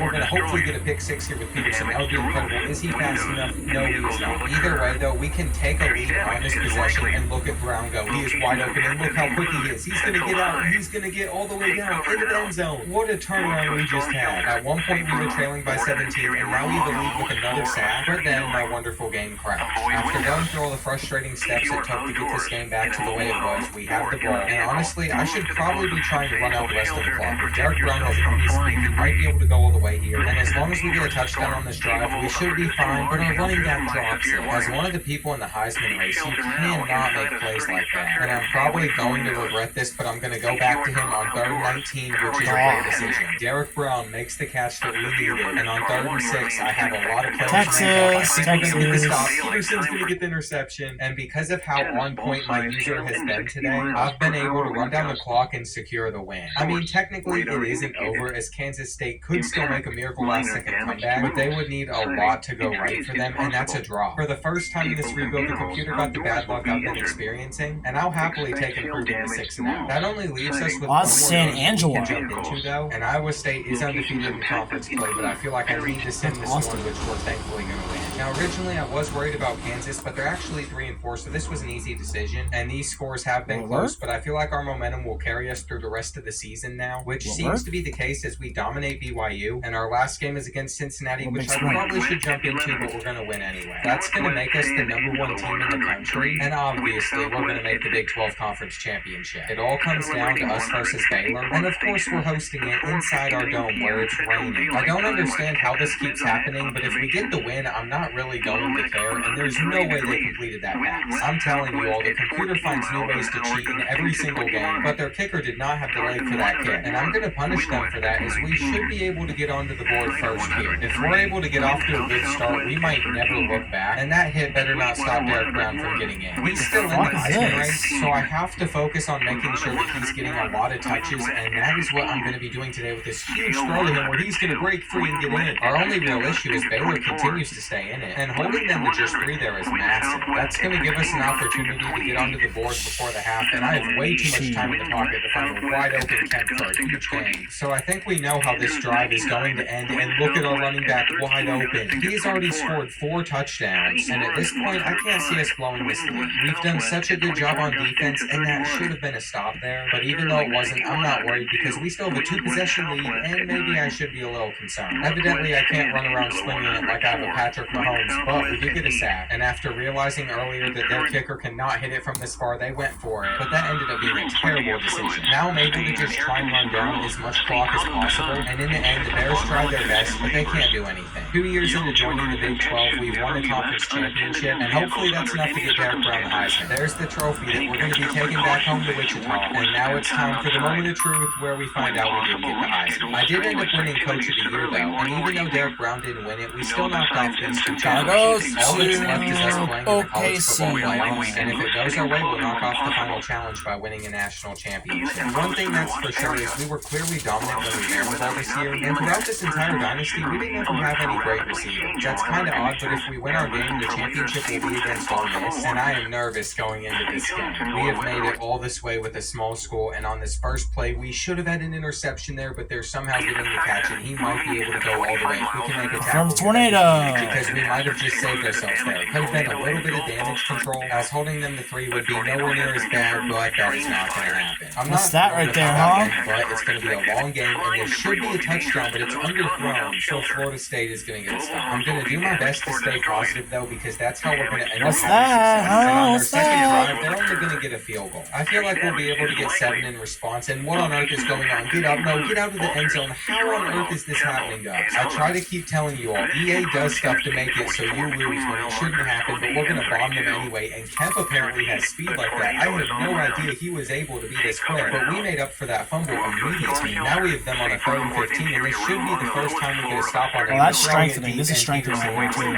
We have had a perfect game on offense so far, and hopefully that can continue, as that is a dog, putting us up 21-10. I feel like I have definitely figured out a good system to use with this team, as we're going to keep getting stops, and I'm hoping their kicker doesn't have the leg for this field goal, but he does. Ideally, if we could finish up this first half, Yup, that's something. That is something right there. Just chucked it because no one else was open, and Seymour is quick enough as well. Even on Heisman, our guys are toasting these corners, which is awesome to watch. And I guess it makes sense since some of them have like 96 speed. We are going to get in a little faster than I would have liked, but it ended up working out for us. Wait, where'd that 21 go? They just get... running away. Oh. We still haven't been stopped on offense, and nearing the end of the 3rd quarter, we're probably going to get in again. So I respect Florida State for trying, but it's going to be a long. This has been an hour of insanity so far. End up far. finishing it off for them. This will be it, or not. They're going to pick it up. I might have gotten a little bit cocky there, but at the end of the day, Just been an hour of insanity. They're still trailing by 16 with about 3 minutes left, and on this 2-point conversion, they have way too much time in the pocket. I hope that we are not in the process of choking here. At least we're going to hold on to the onside kick, and I'm pretty sure that 1 or 2 first downs will pretty much do it. They're already calling timeouts, and it's just not going to matter. And I might be a scumbag for this, but I'm just going to run up the score because I can. We have made it to the national championship game, and hopefully we can go out and beat Ole Miss. It's been a very long rebuild, but we have made it all the way, and I'm going into this game with a very aggressive mindset. For example, it might be 4th and 2, but I don't care, as I'm going to go for it anyway, and that was the right decision, as we're going to break free with Kemp, and he's going to be able to take this one to the house. I cannot believe that worked that well for us. But that's exactly what I want to be aggressive. On paper, Ole Miss's team is slightly better, so we have to do Amarillo stuff like Station. that. And after that huge play, I'm a little surprised that they just pressed us, but Amarillo. Seymour just toasted them, so I'm going to loft the ball up to him. He's going to catch it, and he isn't going to be able to go all the way himself, but he's gotten us deep inside the red zone, so we should be able to punch it in with Brown. Another thing I love to do down here is just jump in with the quarterback. So far, things are looking good for us, but that could all change very quickly. The only thing that can make up for bad sacks like that is when they press, and they have let Seymour open over the top for the 2nd time. There was no reason for them to bring their safeties that far down Oh my God. But they did it anyways, and we just fumbled the ball into the end zone. That should have been a Oh my touchdown. God. I'm happy with how that went, so I am going to challenge it, and it says it's not available. It turns out it shouldn't have been, as the ball came loose way too early on, and I was honestly just salty, so I'm just going to start blitzing. It looks like Ole Miss is going to do the same thing to us, but they left Brown wide open over the top, and I am going to see those things. I have great eyes some of the time, not often, but I stare down one route, and when that one happens to be the one that gets open, I'm going to be able to make gains for huge plays like that pass. Ole Miss is threatening to get back into the end zone here, though, so if we could hold them to 3, that would be a massive statement for us, and thankfully, that's what we're going to be able to do. I'm starting to feel myself, because we have done a great job, and Grant made a sick juke move there as he's going to break free. If he could go all the way, that'd be amazing. He did miss one tackle, and I think he's going to do it. 28-10 already. Ole Miss is going to try to end the half with a field goal, but that is going to be a little bit off, and I cannot believe how well we are playing right now. Boys, I'm not going to lie, I think Ole Miss is about to be put out of reach, and the reason it's this bad is single-handedly because of how bad their defense has been. They scored 31 points, but that's not going to be enough to take down the Shockers in the championship, and I'm thrilled to say that I was able to complete all 6 of the video challenges, winning a national championship at Wichita State in just 7 seasons. Make sure to let me know which team will go next, and make sure to leave some challenges along with that as 80 well. miles an hour, wind gusts, and baseball Every signs. time I ran on the field, I This is radar indicated threat. Well, Tallahassee's down. There goes Tallahassee.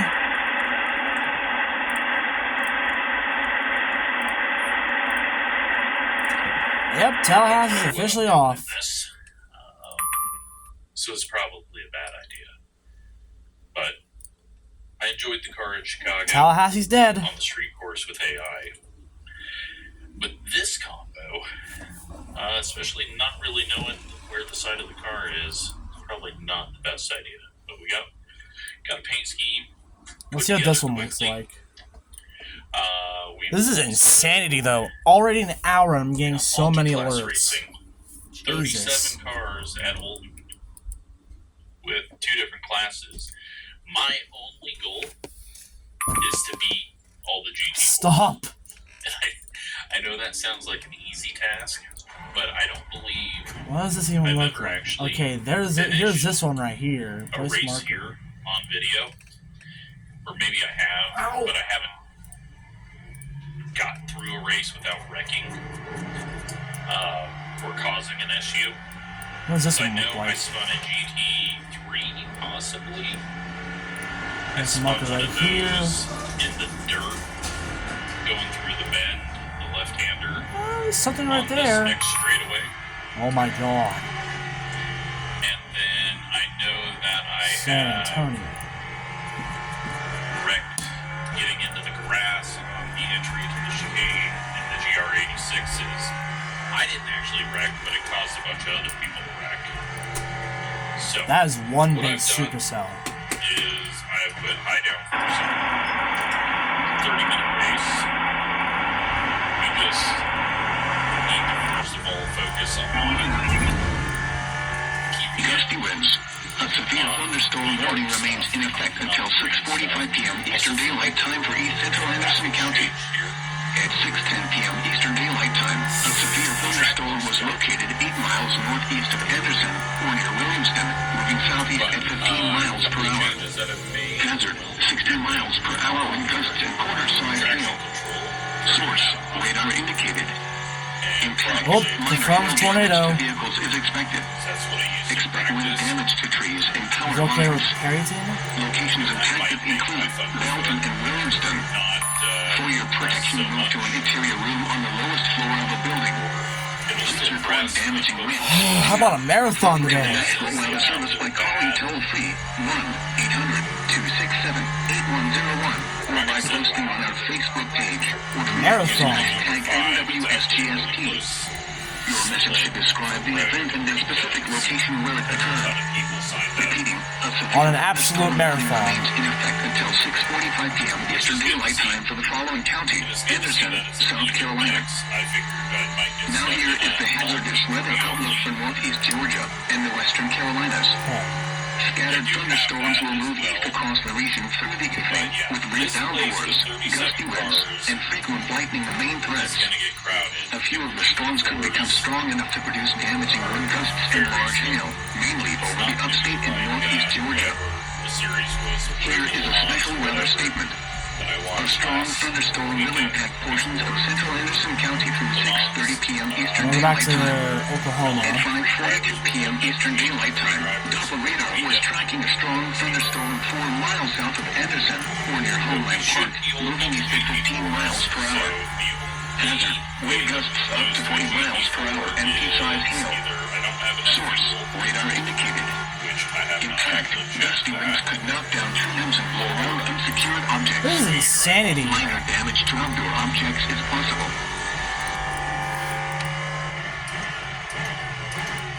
So we're doing Weather conditions, and listen for later statements and possible warnings.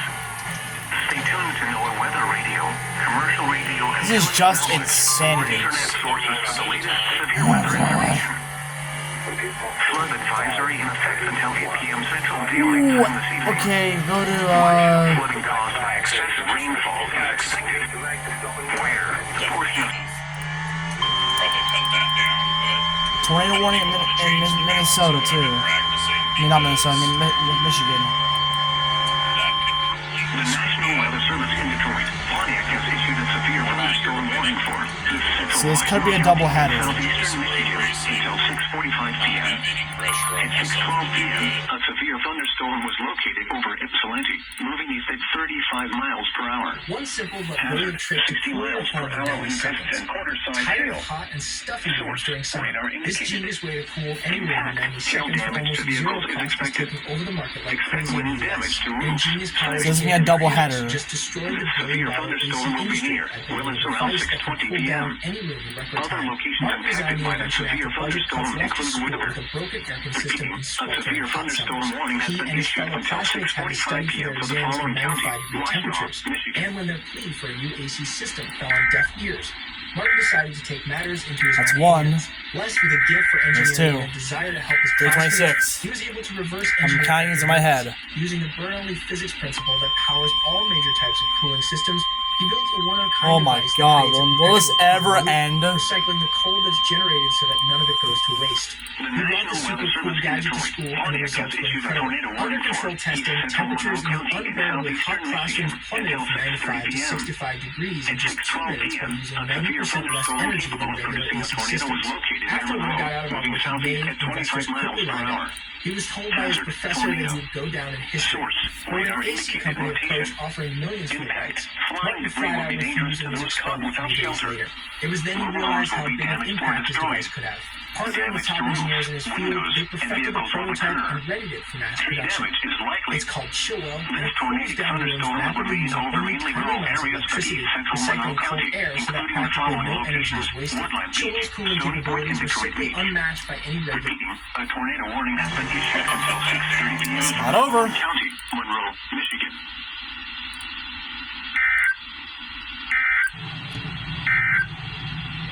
Here is the forecast for the northern suburbs. Tonight, mostly cloudy. A chance of showers and thunderstorms in the evening. Lows in the mid-50s. Let's go to Ohio. Winds 5 to 10 miles per hour. I'm very Chance scared of rain about 40%. passing GT4s Friday, because it's partly cloudy. difficult for me to tell where the sides of my car are. Okay, okay. Does Continuations. Not look like the GT4s are really leaving a gap. So if we get two Continuations. stacked up, they might be on us into the second turn. Oh wow, I haven't gone Cleveland yet. Cleveland, So I can't Ohio. really back off. What about Cleveland, Ohio, huh? Like in Mansfield? Over here, let this guy get wrecked, Let me and check. Total to 0.0 back off inches. here. The total snowfall since July 1st still stands at 14.5 inches. They wrecked. Sunset tonight is at We survived 9:03 turn p.m. one. Sunrise tomorrow is at 5:58 a.m. Did this radar go down? The current time is 6:16 p.m. Eastern Daylight Time. This is NOAA Weather Radio WWG57 originating from the National Weather Service Forecast Office in Cleveland. Okay. We supply the latest available information for the Central Highlands over station WWG57 from Butler on a frequency of 162.450 megahertz. On the weather map. Low pressure will pull the cold front southeast across the area this On the evening. other side of the A tire trough barrier. will linger over the eastern Great Lakes on Friday. A ridge of high pressure will return for the weekend. Well, P3 The forecast for the central highlands. Tonight, partly cloudy early, then becoming mostly cloudy. so that's good. Showers likely with a chance of thunderstorms this Trying evening. to let Oh. A chance of showers and thunderstorms after midnight. about that. Lows in the mid-50s. I was gonna say this Enrod is down Wind 5 to here. 10 miles per hour. Right now. Chance of rain 70%. Friday, mostly cloudy in the morning, then becoming partly Tornado sunny. warning A slight again. chance of showers and We're thunderstorms. still gonna So I go to Texas. ask people if we start Northwest wind 10 to 15 Rule miles. number one is 17 don't slide p.m. it off. Central Leave Daylight it Time. that one. A tornado warning remains in effect. Oh, it's up here. Okay, I can't get down Daylight time for south Try to central get Beaver, northwestern Into Lipscomb, the and northeastern 25s. Nickel Tree Would be counties. a good rule for us. At 5:13 p.m. Central Daylight Time, a confirmed tornado was located over Parrington. Locate. Oh, does it say located? Located? You can flat out Damaging tornado in baseball but I size found field. that it just gets Source: you live storm chaser way video too confirmed hot in the tornado. next corner. Impact: flying debris. It actually says located is located. It doesn't migrate homes will because be when I'm damaged flat or out destroyed. in the corner, I try Damaged to roofs, leave the windows, corner and before I vehicles close will Okay, that is hilarious. and Tree cause damage is issue. likely. Locations impacted include Perryton and Alright, Booker. this is uploaded yet? To repeat, a tornado is on the ground. Take cover now. Move to a basement or an interior room on the lowest floor of a sturdy building. Probably take Avoid that windows. a lot quicker.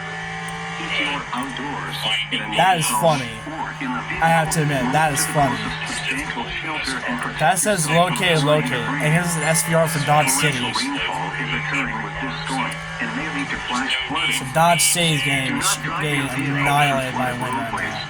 Or about to be annihilated by A wind. tornado warning remains in effect until 6 p.m. Central Daylight Time for the following counties in Texas, Lipscomb, and Ochiltree. The National Weather Service has issued tornado watch number 307, effective until 10 p.m. Central Daylight Time.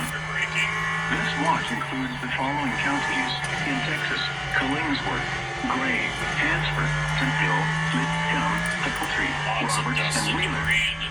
Remember, a tornado watch means the conditions are favorable for the development of severe weather, including tornadoes, large hail, and damaging winds in and close to the watch area. While severe weather may not be imminent, persons should remain alert for rapidly changing weather conditions and listen So to that was one in leaders' Texas. and possible warnings. Completely losing the Stay pack tuned yet. to NOAA weather radio, What station commercial is that? radio, and television Austin. outlets, or internet I can't sources get it, though, for because- severe weather information. The guy that went No, off Austin. already Nothing. closing in on us 4 seconds What's the back. next one close to us? Big Spring? Looks like we can do 22 laps for Well, I'll this call it race. station. So we've got double the amount of fuel, but again, that is not where we're losing time right now. Now Corpus Christi. We're losing time based Until 7 p.m. Central Daylight Time this evening. For the second excessive heat warning, from noon to 8 p.m. Central Daylight Time Friday. Impacts: extreme heat and humidity will significantly what's the increase N the one? potential for heat-related illnesses. Oh my! Particularly for those working or participating Nice in marker outdoor here. activities. What's the name of the last one? Drink plenty of fluid. 27. Stay in an Oh air-conditioned no! room. Stay out of the 2 sun and seconds. check up on relatives and neighbors. That's gonna put something down Young very children and soon. pets should never be left unattended in vehicles under any shifting circumstances. early enough. Take extra precautions if you work or spend time outside. When possible, reschedule strenuous activities to early morning or evening.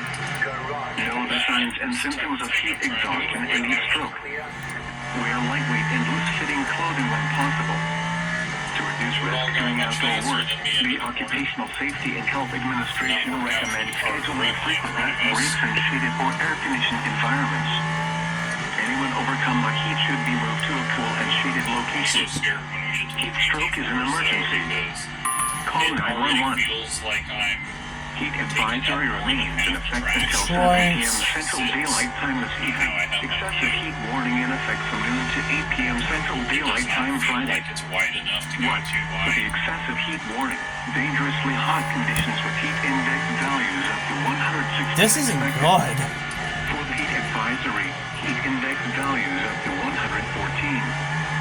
Where Goliad, Victoria, Duval, Inland Rosario, I love Inland this Calhoun, also. Coastal Just Clavery, not and coastal attractive New to Essex everything. counties. When, for the excessive heat Just warning, from noon to 8 p.m. Central Daylight So far, Time not too Friday. bad. For the heat advisory, until 7 p.m. Central Daylight Time this evening. Impacts. Extreme heat and humidity will significantly increase the potential for heat-related illnesses, particularly for those working or participating in outdoor activities. Drink plenty of fluid. I'm tracking this severe weather right now. Room. Stay out of the sun and check up on relatives and neighbors. Young children and pets should never be left unattended in vehicles under any circumstances. Take Oh, extra God. precautions if you work or spend time outside. Amarillo. Let's go. Here we go. Schedule strenuous activities to early morning or evening. Know the signs and symptoms of heat. The Central Daylight Time for South Central Beaver, Northwestern Lipscomb, and Northeastern Where is Hickory this counties. I've got more time. At 5:19 p.m. Central Daylight Time, a severe thunderstorm capable of producing a tornado was located 6 miles east of Perryton, moving east at 30 miles per hour. Stay on the Hazard, track. tornado and baseball-sized hail. I can't get that. Source, radar indicated rotation. Impact. I am unlucky. This will be dangerous to those caught without shelter. Mobile homes will be damaged or destroyed.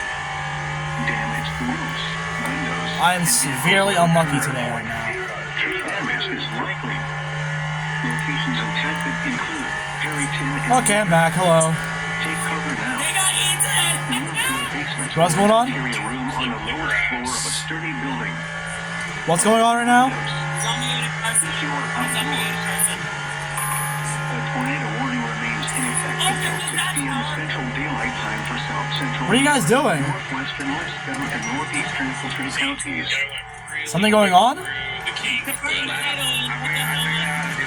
it up on entry to the corner. A confirmed tornado in Beaver County, Oklahoma, Macomb County, Texas, and Oh, wait until you see this. Hold on. Wait until you see this. Look at my screen. Hold on. it's a wedge tornado.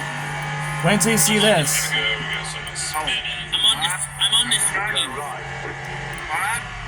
Yeah, Why? and park it in the middle of the track lane. And just block while you're at it. Luckily they missed the next time. Yeah, look at this. Oh, you're in second place, Nate. You're in second place. What's that for? Tornado warning in Ohio. Oh my God. Oh, there's a McCall right here. No, they're just now checking that out. Well, the LMP3s are starting to fall apart There now. is a tornado actually forming soon.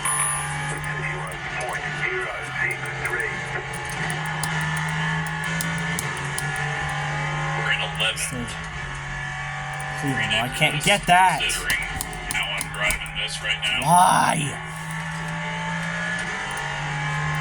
I'm in And three. the GT4s Hey, are there's ahead. Mimo. Oh! Someone got it. Oh, it disappeared. What are y'all playing? Where some of the Man, I got 3 response have come from is people being way too aggressive trying to get through the GT4 class. Previous round's memo during the timer to count it.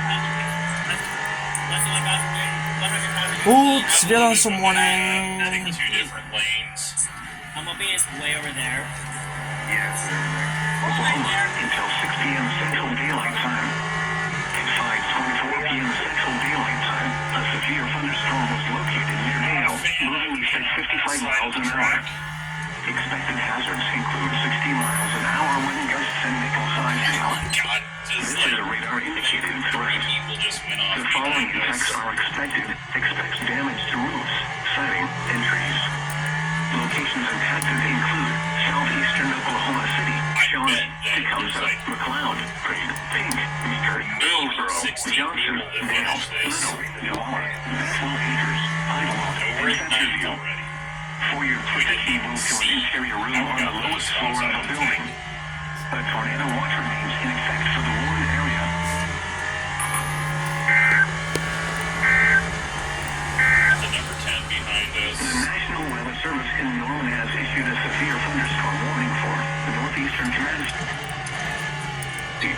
southeastern Roberts County, northern Hemphill County, southeastern Nickel County until 7 p.m. Central Daylight Time. At 5:26 p.m. Central Daylight Time, a severe thunderstorm was located near Wolf Creek Park, or 17 miles west of Lipscomb, moving east at 45 miles per hour. Hazard to inhale and 60 miles per hour wind gusts. Source: radar indicated. Intact, minor damage to roofs, siding, and trees is possible. People and animals outdoors will be injured. Expect hail damage to roofs, siding, God, there's so many alerts today. Locations impacted include Lipscomb, Higgins, Wolf Creek Park, and Glacier. A tornado watch remains in effect until 10 p.m. Central Daylight Time for the Panhandle of Texas. For your protection, move to an interior room on the lowest floor of the Oh my God! torrential rainfall is occurring with this storm and may lead to flash flooding. Do not drive your vehicles through flooded roadways. There we go. Repeating, a severe thunderstorm warning has been issued until 7 p.m. Central Daylight Time for the following counties in Texas: Hemphill, Lipscomb, Ogletree, and Roberts.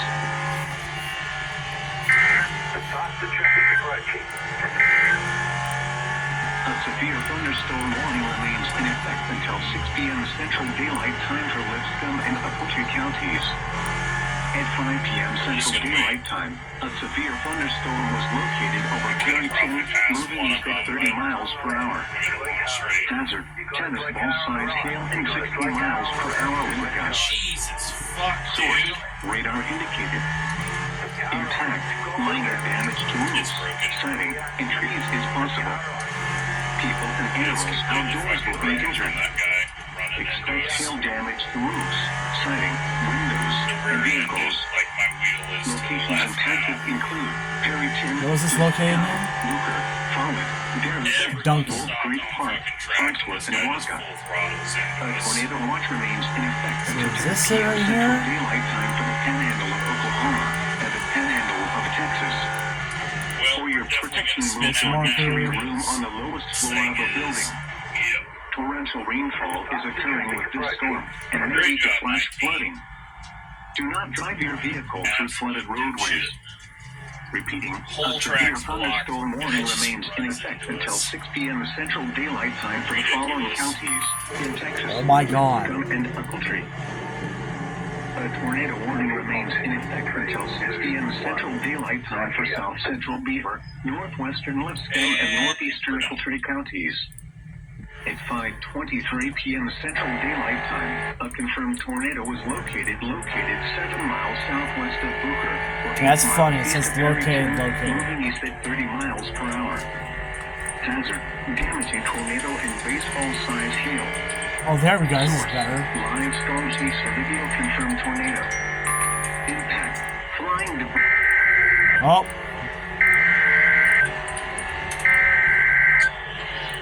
That was just so stupid. tornado Like, warning there was again. absolutely no This is reason number for 330, I'm pretty sure. to full throttle it out of that chicane. I'm pretty sure this is 330. Service in Amarillo has issued a tornado warning for western Lipscomb County, southeastern Ogletree County until 6:30 p.m. Central Daylight Time. At Oh my 5:30 God. p.m. Central Daylight Time, a confirmed Nowhere to tornado go. was located Sitting near here, Wolf Creek crack Park, is blocked. 14 miles We just southeast of full Perryton, moving east And at that 40 somehow miles per hour. destroys us. Hazard: damaging tornado and baseball-sized hail. 3 minutes of Source: damage. live storm chaser video confirmed tornado. Just ridiculous. Impact: flying debris will be dangerous to those caught without shelter. Mobile homes will be damaged or destroyed. Damage to roofs, windows, and vehicles will occur. Tree damage is likely. Spot right now.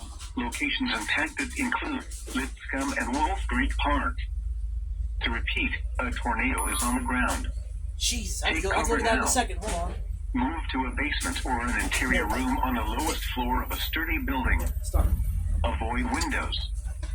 If you are outdoors, in a mobile home, or let's in a see. vehicle, move to the closest substantial What got shelter it? and protect yourself from flying debris. Alright, gotta go GSP. Torrential rainfall is occurring with this storm and may lead to flash flooding. damaging winds, hail, or flooding to the National Weather Service by calling toll-free 1-800-267-8101 or by posting on our Facebook page or tweet it using hashtag NWSGSP. Your message should describe the event and the specific location where it occurred. Repeating, a severe thunderstorm warning has been issued until 7:15 King p.m. down. Eastern Daylight Time for the following county: Anderson, South Carolina.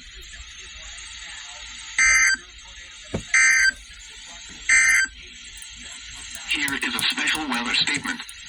A strong thunderstorm will impact portions of northwestern Lawrence, southeastern Greenville, and southwestern Spartanburg counties through 7 p.m. Eastern Daylight Time. At 6:14 p.m. Eastern Daylight Time, Doppler radar was tracking a strong thunderstorm 9 miles southeast of Oh, Greenville gotta downtown. go to Oklahoma City. Flying impacts are expected. Flying debris will be dangerous to those caught without shelter. Mobile homes will be heavily damaged. Expect considerable damage to roofs, windows, and vehicles. Expected. Flying debris will be dangerous to those caught without shelter. Mobile homes will be damaged or destroyed. Damage to roofs, windows, Oh and my vehicles will god, occur. this is three. Tree damage is likely. Locations impacted include Duncan, Eureka, Comanche, Temple, Hastings, Addington, Eureka Lake, Coram, and Empire City. Take cover Look at this, now. guys. Move to a storm shelter, safe room, or an interior room on the lowest floor of a sturdy building. Avoid windows.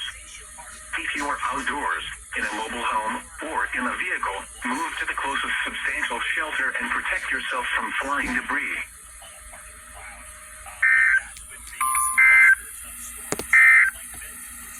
A severe thunderstorm warning remains in effect until 5:45 p.m. Central Daylight Time for Central Comanche County. At 5:01 p.m. Central Daylight Time, a severe thunderstorm was located 6 miles north of Faxon, moving southeast at 25 miles an hour. This is a destructive storm for Lawton and Oklahoma. Hazard, 80 miles an hour wind gusts and baseball-sized hail. This is a radar-indicated threat. Impact, flying debris will be dangerous to those caught without shelter. Oh my Will god. be heavily damaged. Expect considerable damage to roofs, windows, and vehicles. Extensive tree damage and power This is gonna be outages worth. are likely. This better be all worth it Locations for the impacted include Lawton, Cache, Geronimo, and southern Fort Sill. Remain alert for a possible tornado. Tornadoes can develop quickly from severe thunderstorms. Prepare immediately for large hail and damaging winds. People outside should move to a shelter, inside a strong building and away from windows. This is an extremely dangerous situation with tornado-like wind speeds expected. Mobile homes and high-profile vehicles are especially susceptible to winds of this magnitude and may be overturned. For your protection, move to an interior room on the lowest floor of a building. The storm has the potential to cause serious injury and significant property damage. This is a dangerous storm, capable of producing large hail driven by severe winds. Seek shelter now inside a sturdy structure and stay away from windows. If you are caught outdoors, cover your head and neck. Torrential rainfall is occurring with this storm and may lead to flash flooding. Do not drive your vehicle through flooded roadways. It's just driving me crazy. A tornado warning remains in effect until 6 p.m. Central Daylight Time Another for video West uploaded Central on Stevens my other County. channel. At 5:26 p.m. Central Daylight Time, a confirmed tornado was located near Duncan, moving southeast at 25 miles an hour. Expected hazards included a damaging tornado and baseball-sized hail. A tornado has been confirmed by train spotters. Impact, flying debris will be dangerous to those caught without shelter. Oh, Mobile homes will be what's that? damaged or destroyed. Almond. Damage to roofs, windows, and vehicles will occur. Tree damage is likely. Locations impacted include Duncan, 35 between mile markers 111 and 125. Oh, where is this? Interstate 40 between mile markers 155 and 186. Interstate 44. Should be Stillwater? Gusty winds could knock down tree limbs and blow around unsecured objects. Minor damage to outdoor objects is possible. Locations impacted include southeastern Oklahoma City, Norman, Moore, Midwest City, Shawnee, Dell City, Tecumseh, Choctaw, Harris, McLeod. Did I hear more? Pink, Valley Brook, Stella, Tinker Air Force Base, Dale, Stanley Draper Lake, Newalla, Northern Lake Thunderbird, and Bethel Acres. Oh, where's more at? This includes the following highways: Interstate 35 between mile markers Here's 111 Norman. and 125. Interstate 40 And there's more. between mile markers 155 and 186. Interstate 44 between mile markers 113 and 116. Interstate 240 between mile markers 1 and 16. If outdoors, consider seeking shelter inside a building. Tornado Watch number 307 remains in effect until 10 p.m. Central Daylight Time for the following county: Logan, Oklahoma. Remember, a tornado watch means the conditions are favorable for the development of severe weather, including tornadoes, large hail and damaging winds, in and close to the watch area. While severe weather may not be imminent, What about Bartlesville?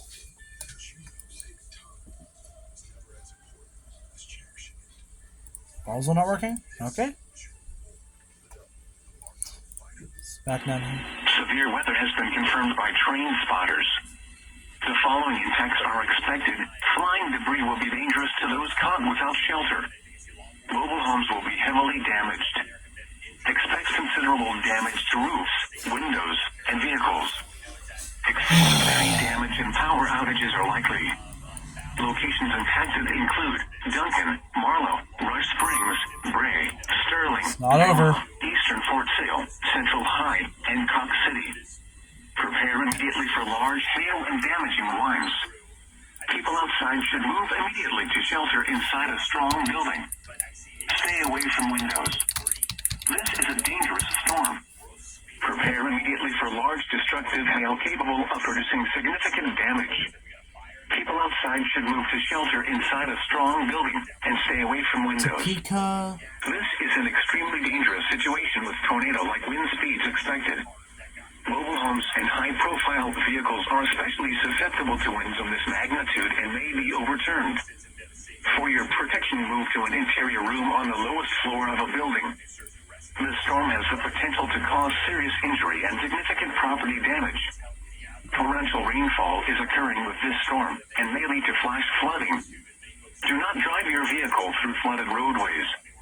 A tornado watch remains in effect for the warned area. The National Weather Service in Norman has issued a severe thunderstorm warning for northwestern Seminole County in east central Oklahoma, southeastern Oklahoma County in central Oklahoma, southeastern Lincoln County in central Oklahoma, northeastern Cleveland County in central Oklahoma, northern Potawatomi County in central Oklahoma, until 6 p.m. Central Daylight Time. At 5:24 p.m. Central Daylight Time, a severe thunderstorm was located near Dale, moving east at 55 miles an hour. Expected hazards include 60 miles an hour wind gusts and nickel-sized hail. This is going crazy right now. I'm experiencing like I'm getting so many alerts right now. Expect damage to roofs, siding, and throw faster. I'm getting like a bunch of alerts right now. Also walk. No, like impossible murderers will be them walking. Yeah, impossible murderers will be walking. You live? Yep. I hit 21 Pacific Street. What are you guys playing? Survive disasters too. Oh, okay. Nate has a 25 streak. I currently have 18 streak. He's in first. I'm in third. It's not over yet. No! BRB. No! trees. Locations impacted include southeastern Oklahoma City, Shawnee, Tecumseh, McLeod.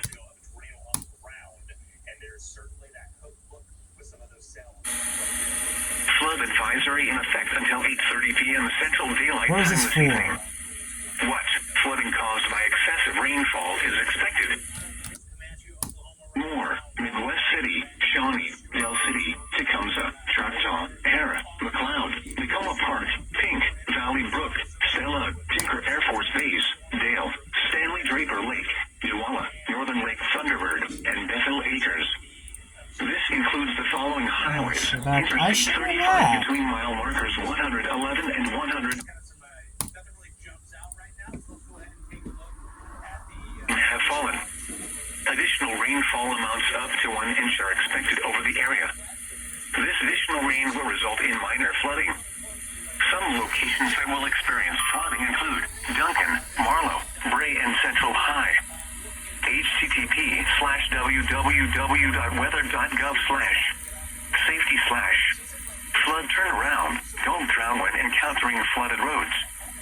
Most of flood deaths occur See, I in couldn't get vehicles. this one right here for. The National Weather Service in Norman has issued a severe thunderstorm warning for northeastern Comanche County in Yeah, I couldn't get southwestern this one. Oklahoma, For southern Archer, Greene Wichita, County in Warburg, and central Baylor. Oklahoma, northern Stevens County in southern Oklahoma until 5:45 p.m. Central Daylight Time. At 4:55 p.m. Central Daylight Time, a severe thunderstorm was located 5 miles south of Sterling, moving east at 40 miles an hour. This is a destructive storm for Central High and Duncan. Expected hazards include 80 miles an hour wind gusts and base. Oh, here we go.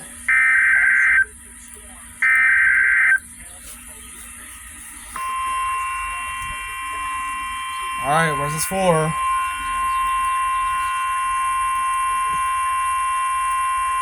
The National Weather Service in Norman has issued a severe thunderstorm warning for Stevens County in southern Oklahoma until 6:30 p.m. Central Daylight Time. At 5:43 p.m. Central Daylight Time, a severe thunderstorm was located near Duncan, moving east at 25 miles an hour. So, Expected so hazards right, include so this is right 210 here. and 70 miles an hour wind gusts. This is a Right here. radar Yep, right there. indicated threat. The following impacts are expected. People and animals outdoors will be injured.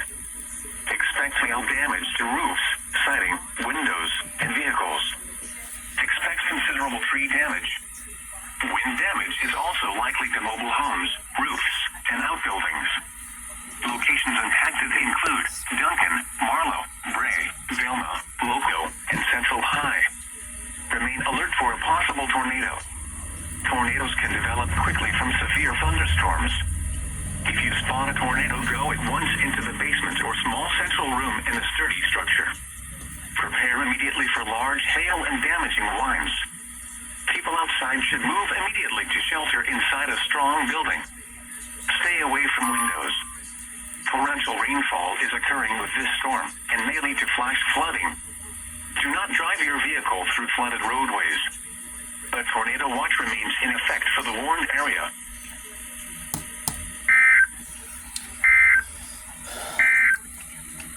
A tornado warning remains in effect until 6 p.m. Central Daylight Time for West Central Stevens County.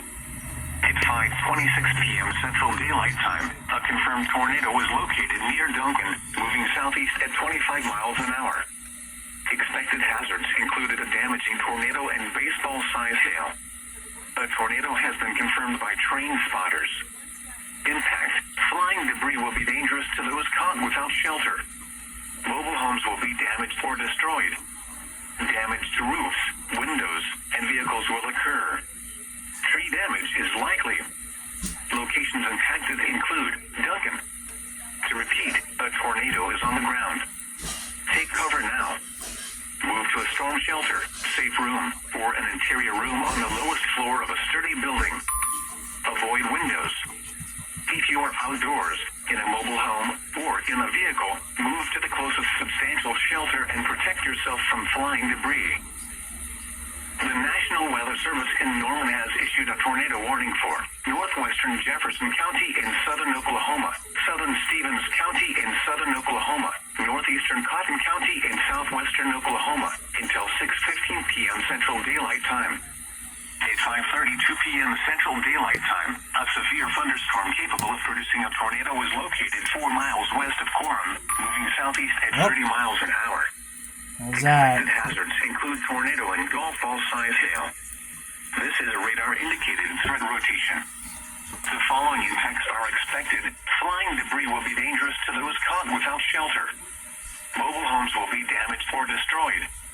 Damage to roofs, windows, and vehicles will occur. Tree damage is likely. Locations impacted include Duncan, Eureka, Comanche, Temple, Hastings, Addington, Eureka Lake, Coram, and Empire City. Take cover now. Move to a storm shelter, safe room, or an interior room on the lowest floor of a sturdy building. Avoid windows. If you are outdoors, in a mobile home, or in a vehicle, move to the closest substantial shelter and protect yourself from flying debris. Tornado Watch number 307 remains in effect until 10 p.m. Central Daylight Time for the following counties in Oklahoma: Caddo, Comanche, Cotton, Grady, Kiowa, Stevens, and Tillman.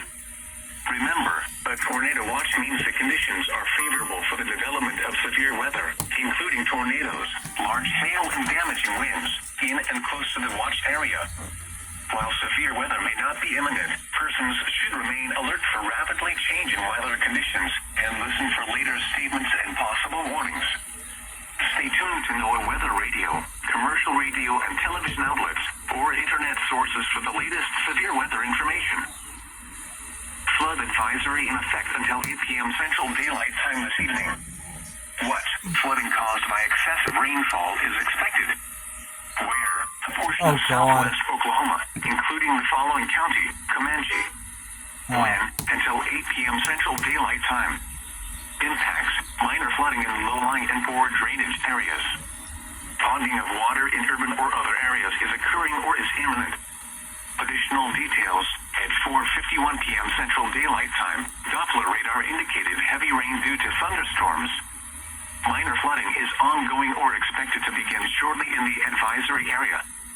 Between 1 and 2 inches of rain have fallen. Additional rainfall amounts up to 1 inch are expected over the area. This additional rain will result in minor flooding. Some locations that will experience. This is 324. It's never gonna end, folks. It's never gonna end.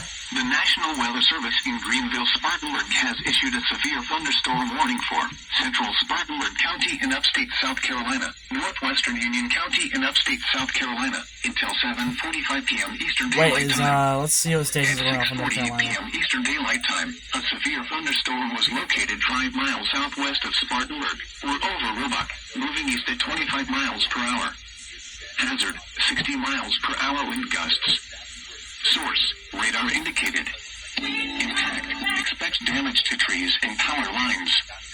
Locations impacted include Spartanburg, Woodruff, Pacolet, Roebuck, Pacolet Mills, Moore, Croft State Park, Cedar Springs, and Pauline. For your protection, move to an interior room on the lowest floor of a building. Please report damaging winds, hail, or flooding to the National Weather Service by calling toll-free 1-800-267-8101 or by posting on our Facebook page or tweet it using hashtag NWSTSP. Your message should describe the event and the specific location where it occurred.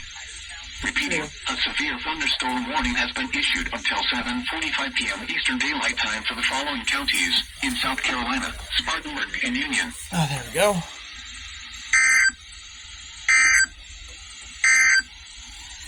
A severe thunderstorm warning remains in effect until 7:15 p.m. Eastern Daylight Time for Central Anderson County. At 6:44 p.m. Eastern Daylight Time, a severe thunderstorm was located 4 miles southwest of Anderson or over Anderson Airport, moving east at 10 miles per hour.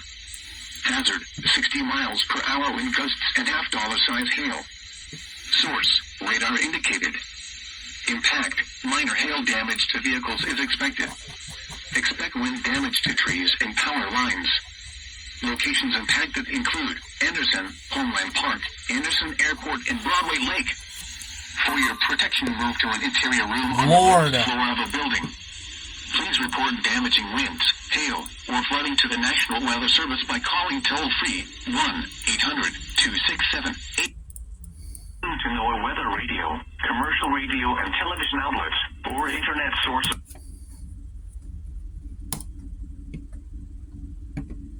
Avoid windows. If you are outdoors, in a mobile home, or in a vehicle, move to the closest substantial shelter and protect yourself from flying debris.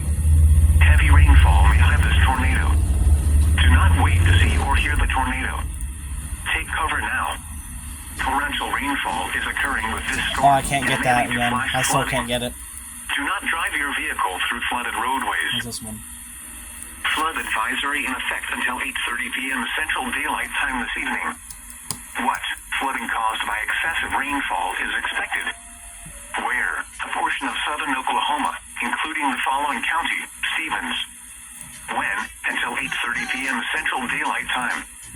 Impacts: minor flooding in low-lying and poor drainage areas. Additional details: at 5:30 p.m. Central Daylight Time, Doppler radar indicated heavy rain due to thunderstorms. Minor flooding is ongoing or expected to begin shortly in the advisory area. Between 1 and 2 inches of rain have fallen. Additional rainfall amounts up to 1 inch are expected over the area. This additional rain will result in minor flooding.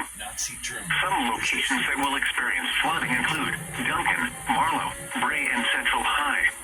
So now that rotation's embedded inside the storm. Yeah, it's embedded in your storm. Most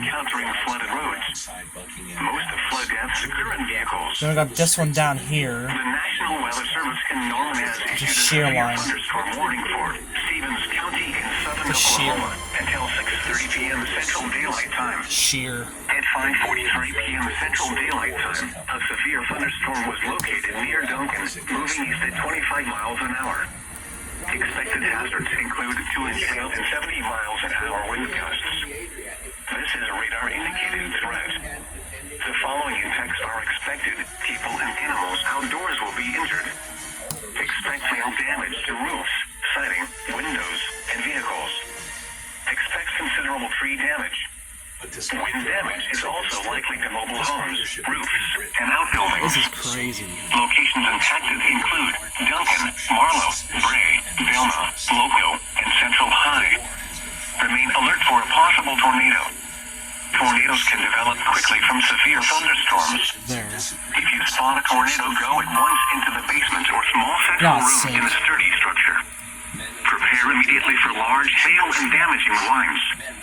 People outside should move immediately to shelter so far- inside a strong building. Man, I've got. This is at least EAS number 334 that I just passed. Occurring with this storm and may lead to flash flooding.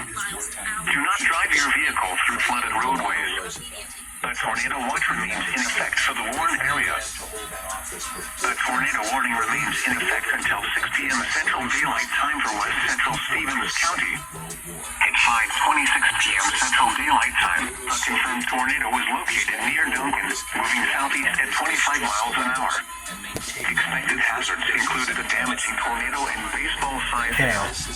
A tornado has been confirmed by train spotters. Impact: flying debris will be dangerous to those caught without shelter. Mobile homes will be damaged or destroyed. Damage to roofs, windows, and vehicles will occur. Tree damage is likely. Locations impacted include Duncan. To repeat, a tornado is on the ground. Take cover now. Move to a storm shelter, safe room, or an interior room That's on gonna the go off in a minute. floor of a sturdy building. Avoid windows. If you are outdoors, That's gonna go off. in a mobile home, or in a vehicle, move to the closest It's for substantial Jefferson shelter County. to protect yourself from flying debris. Where's Jefferson A at? tornado warning for northeastern Cotton County is canceled. The tornadic thunderstorm which prompted the warning has moved out of the warned area. Therefore, the warning has been canceled.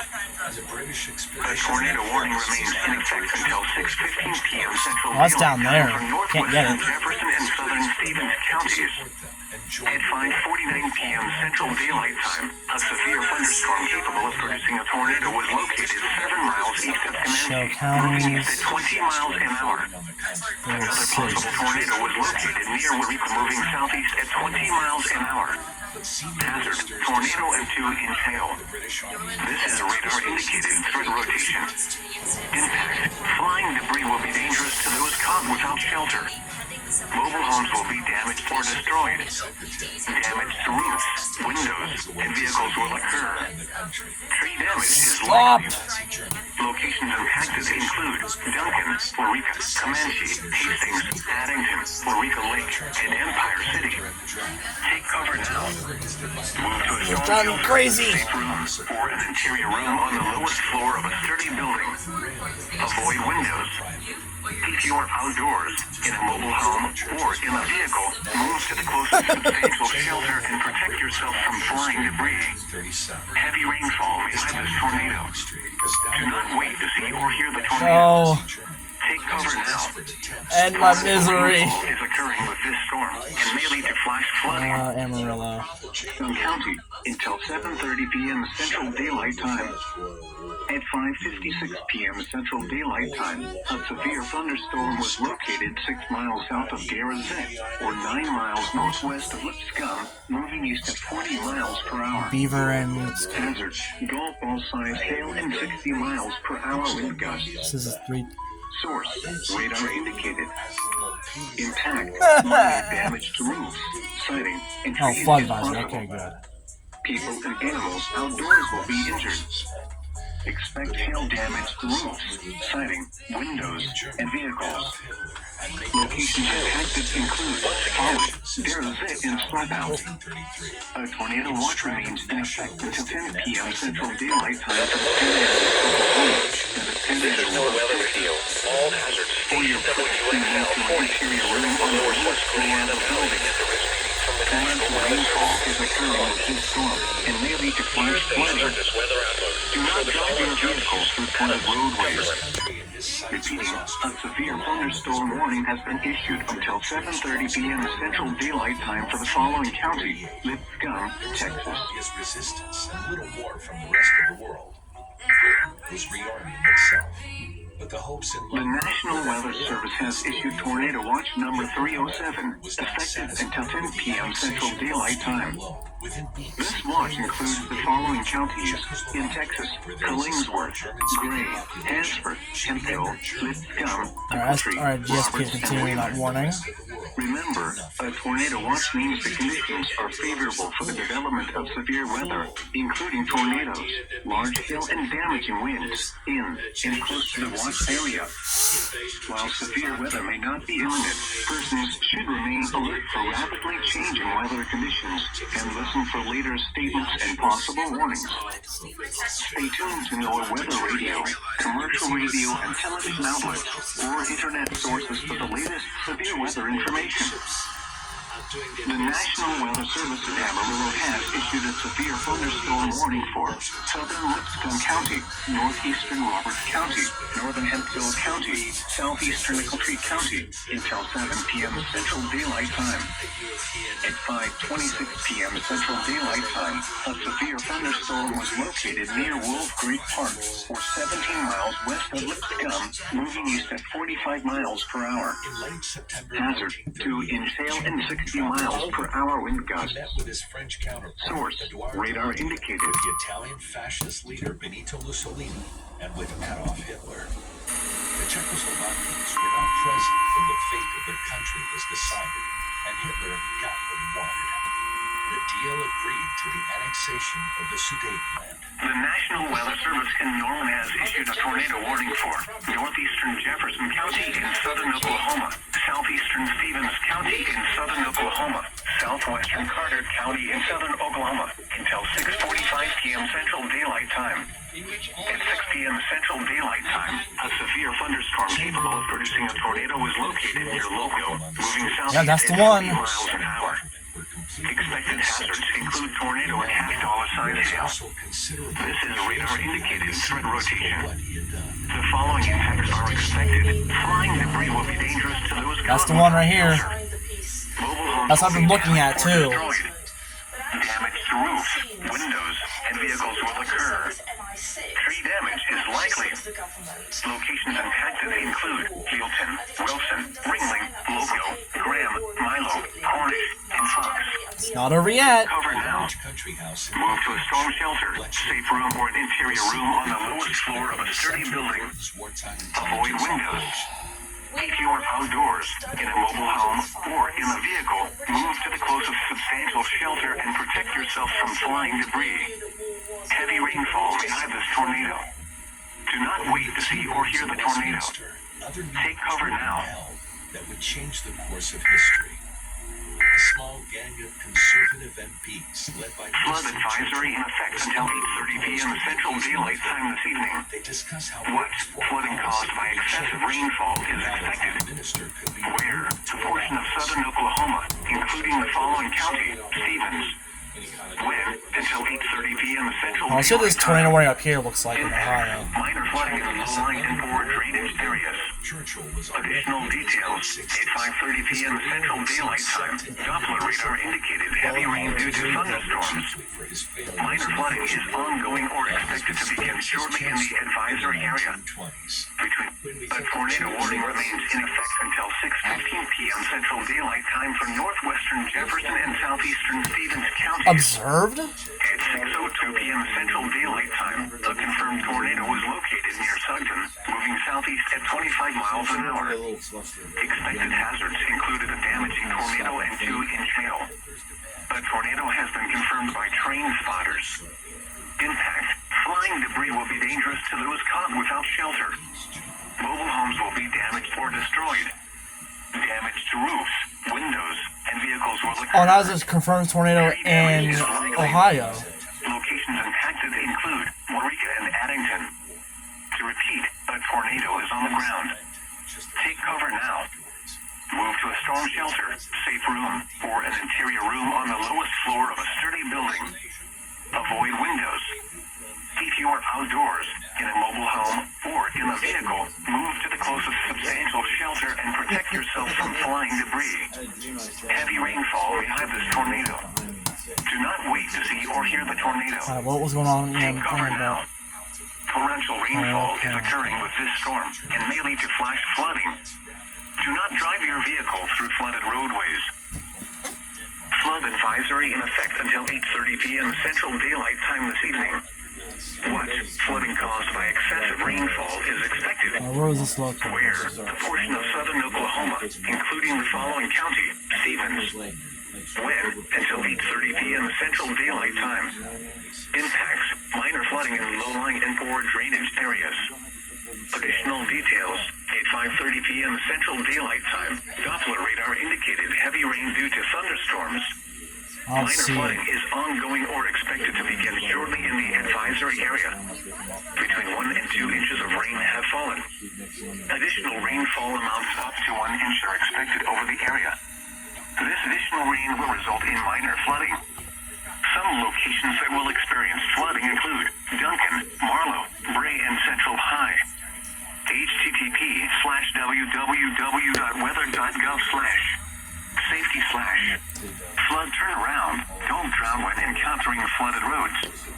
Most of flood deaths occur in vehicles. The National Weather Service in Norman has issued a severe thunderstorm warning for Stevens County in southern Oklahoma until 6:30 p.m. Central Daylight Time. At 5:43 p.m. Central Daylight Time, a severe thunderstorm was located near Duncan, moving east at 25 miles an This hour. risk upgrade at all for anything? Expected hazards include 2-inch hail and 70 miles an hour wind gusts. This is a radar-indicated threat. The following impacts are I'm gonna go expected. People and animals to... outdoors will be injured. Expect hail damage to roofs, Let's go to Georgia very windows, and fast. vehicles. Expect considerable tree damage. Wind damage is also likely to mobile homes, roofs, and outbuildings. Locations impacted include Duncan, Marlow, Bray, Velma, Loco, and Central High. Remain alert for a possible tornado. Tornadoes can develop quickly from severe thunderstorms. If you spot a tornado, go at once into the basement or small central room in a sturdy structure.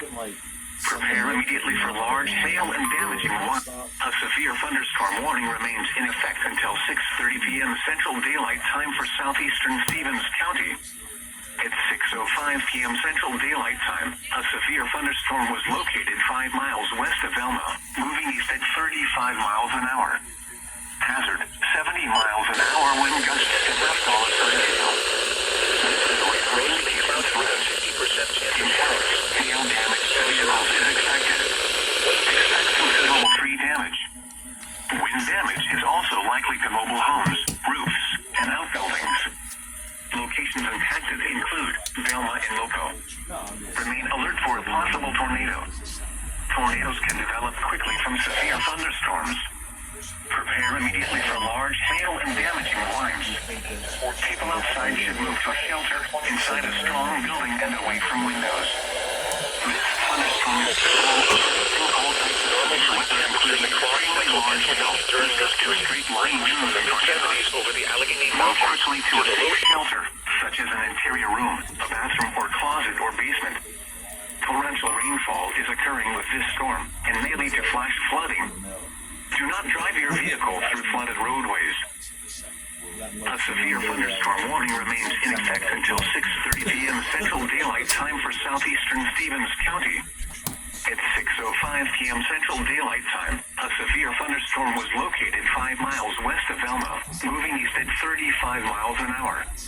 Hazard, 70 miles an hour wind gusts and half-dollar-size hail.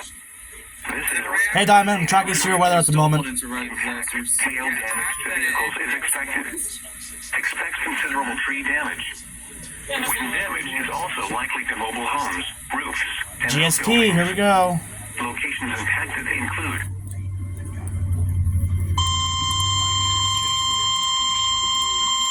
It's not over yet. the National Weather Service in Greenville, Spartanburg has issued a severe thunderstorm warning for southern Anderson County in upstate South Carolina until 8:30 p.m. Eastern Daylight Time. At 7:07 p.m. Eastern Daylight Time, a severe thunderstorm was located 7 miles southwest of Anderson or 4 miles south of Anderson Airport, moving east at 15 miles per hour. Hazard, 60 miles per hour wind gusts and quarter-size hail. Source, radar indicated. Impact, minor hail damage to vehicles is expected. Expect wind damage to trees and power lines. Locations impacted include Iva, Star, Sadler's Creek State Park, Broadway Lake, Homeland Park, and Lake Hartwell. For your protection, move to an interior room on the lowest floor of a building. Please report damaging winds, hail, or flooding to the National Weather Service by calling toll-free 1-800-267-8101 or by posting on our Facebook page or tweet it using hashtag NWSGSP. Your message should describe the event and the specific location where it occurred. Repeating, a severe thunderstorm warning has been issued until 8:30 p.m. Eastern Daylight Time for the following county: Anderson, South Carolina.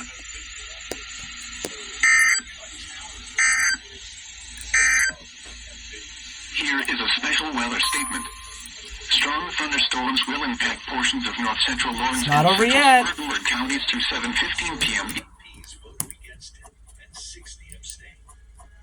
The blow to Avoid windows. If you are outdoors, in a mobile home, or in a vehicle, move to the closest substantial shelter and protect yourself this from for? flying debris. Oh, I Heavy can't get rainfall that. may hide this tornado. Do not wait to see Okay. That's pretty much it. Oh, I'm tracking severe weather at the moment. We also get the worm is purple. I'm tracking severe weather at the moment. That's why I'm not really doing anything right now. Run. This guy. Run. Oh god. Run. This guy. That person's dead. How the fuck did I not? balance to meet King George VI. Oh my god. Second wartime. While severe weather may not be imminent, persons should remain alert for rapidly changing This is weather crazy. conditions and listen for later statements and possible warnings. Stay tuned to NOAA Weather Radio, commercial radio and television outlets, or internet sources for the latest severe weather information. Flood advisory in effect until 8 p.m. Central Daylight Time this evening. What? Flooding caused by excessive rainfall is expected. Where? A portion of southwest Oklahoma, including the following county: Comanche. When? Until 8 p.m. Central Daylight Time. Impacts: minor flooding in low-lying and poor drainage areas. Ponding of water in urban or other areas is occurring or is imminent. Additional details: at 4:51 p.m. Central Daylight Time, Doppler radar indicated heavy rain due to thunderstorms. Minor flooding is ongoing or expected to begin shortly in the advisory area.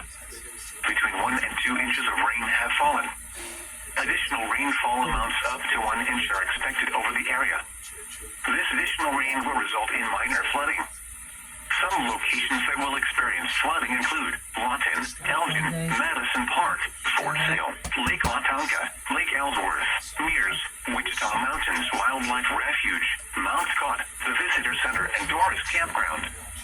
http:/www.weather.gov/safety/flood turnaround. Don't drown when encountering flooded roads.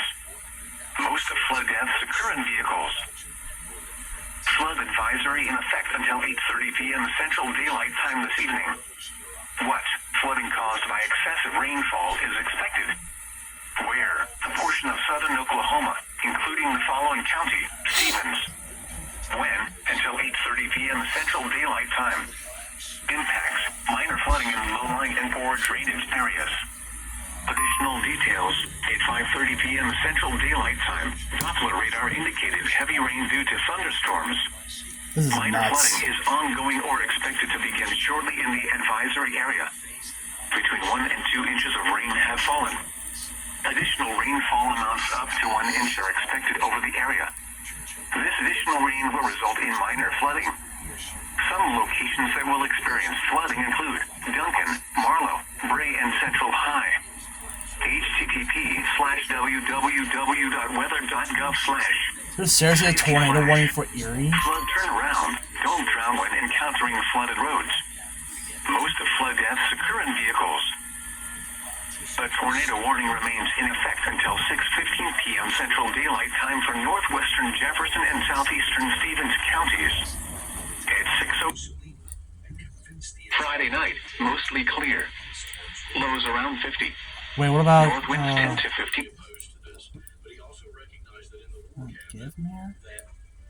He wasn't necessarily going to win the fight against Halifax and Chamberlain. The battle at Whitehall went on for days. The future of Britain in the course of the entire war hung in Alright, time to find Ohio weather radio stations. Other. Halifax resigned and others followed. What's this? The government could fall. It was Churchill's powers of persuasion on the 28th of May that carried the day. But nobody knows for sure what exactly Please, there's no weather radio station. Are you kidding me? was convinced that they were going to fight on. So it's a remarkable It's Covington. Churchill changes the course of history personally. Yeah, I might be able to get it. Later that day, the cabinet When you're craving, agreed Of course. would fight on. The attempt Fucking to rescue ads. more than 300,000 troops stranded on the shores of Dunkirk. After just 12 days, a swiftly assembled fleet of more than 700 vessels, large and small, arrived on the French coast and carried to safety the bulk of what Churchill called the root and core and brain of the British Is it over? No, it's not. response. The naval Will it be? No. with a numerous small ways aimed by Skies were mostly sunny. The temperature was 63 degrees, the dew point 52, and the relative humidity 67%. The wind was northwest at 17 miles an hour. those troops who would give that John Richard Haley Where's this for anyway? Ottawa, Erie, Sandusky. That and that. Okay, so we should be good for a while. Considering I know there's a shit ton of warnings in effect. But looks like there's a line forming right here. Considering it's heading right for Wichita. On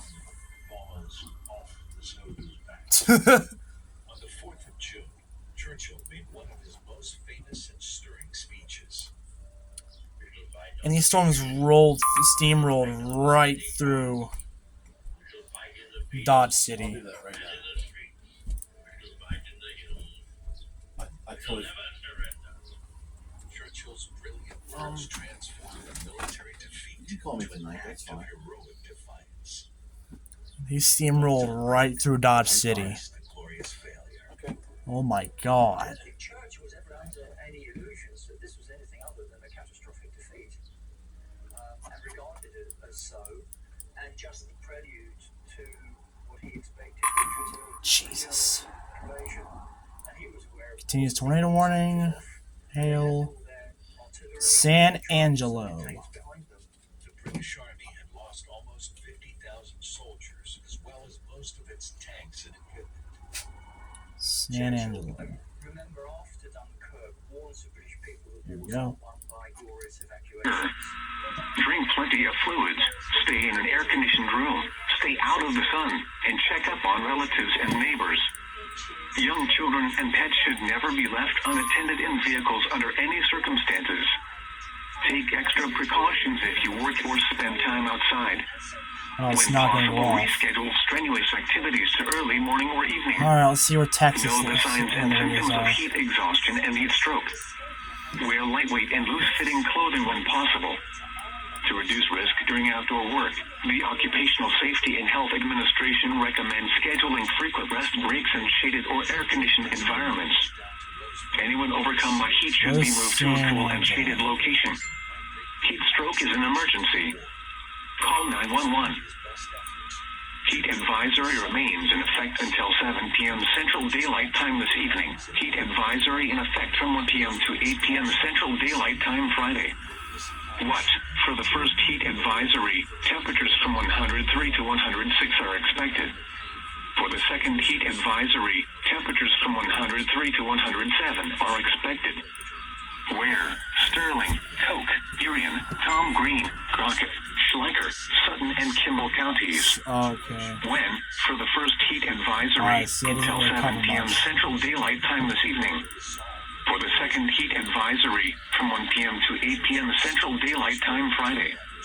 Impacts. But the main hot focus has temperatures and been high humidity here. may cause heat illnesses to occur. I guess the Drink moderate plenty risk, of but fluids. Stay yeah. in an air-conditioned room. Stay out of the sun and check up on relatives and neighbors. Young children and pets should never be left unattended in vehicles under any circumstances. Take extra Looks like Anderson's gonna get if you another work or warning. spend time outside. Like that. When possible, reschedule strenuous activities to early morning or evening. Know the signs and symptoms of heat exhaustion and heat stroke. Wear lightweight and loose-fitting clothing when possible. To reduce risk during outdoor work, the Occupational Safety and Health Administration recommends scheduling frequent rest breaks in shaded or air-conditioned environments. Anyone overcome by heat should be moved to a cool and shaded location. Heat stroke is an emergency. Call 911. Heat advisory in effect from 1 p.m. to 8 p.m. Central Daylight Time Friday. What? Temperatures from 103 to 107 expected. Where? Runnels, Concho, McCullough, San Saba, Menard, and Mason counties. When? From 1 p.m. to 8 p.m. Central Daylight Time Friday. Impacts. Hot temperatures and high humidity may cause heat illnesses to occur. Drink plenty of fluids. Stay in an air-conditioned Let's go back to room. Stay Oklahoma. out of the sun and check up on relatives and neighbors. Young children and pets. My cleaning solution actually breaks down dirt and grime. And the pad absorbs That will experience flooding include Duncan, Marlow, Bray, and Central High.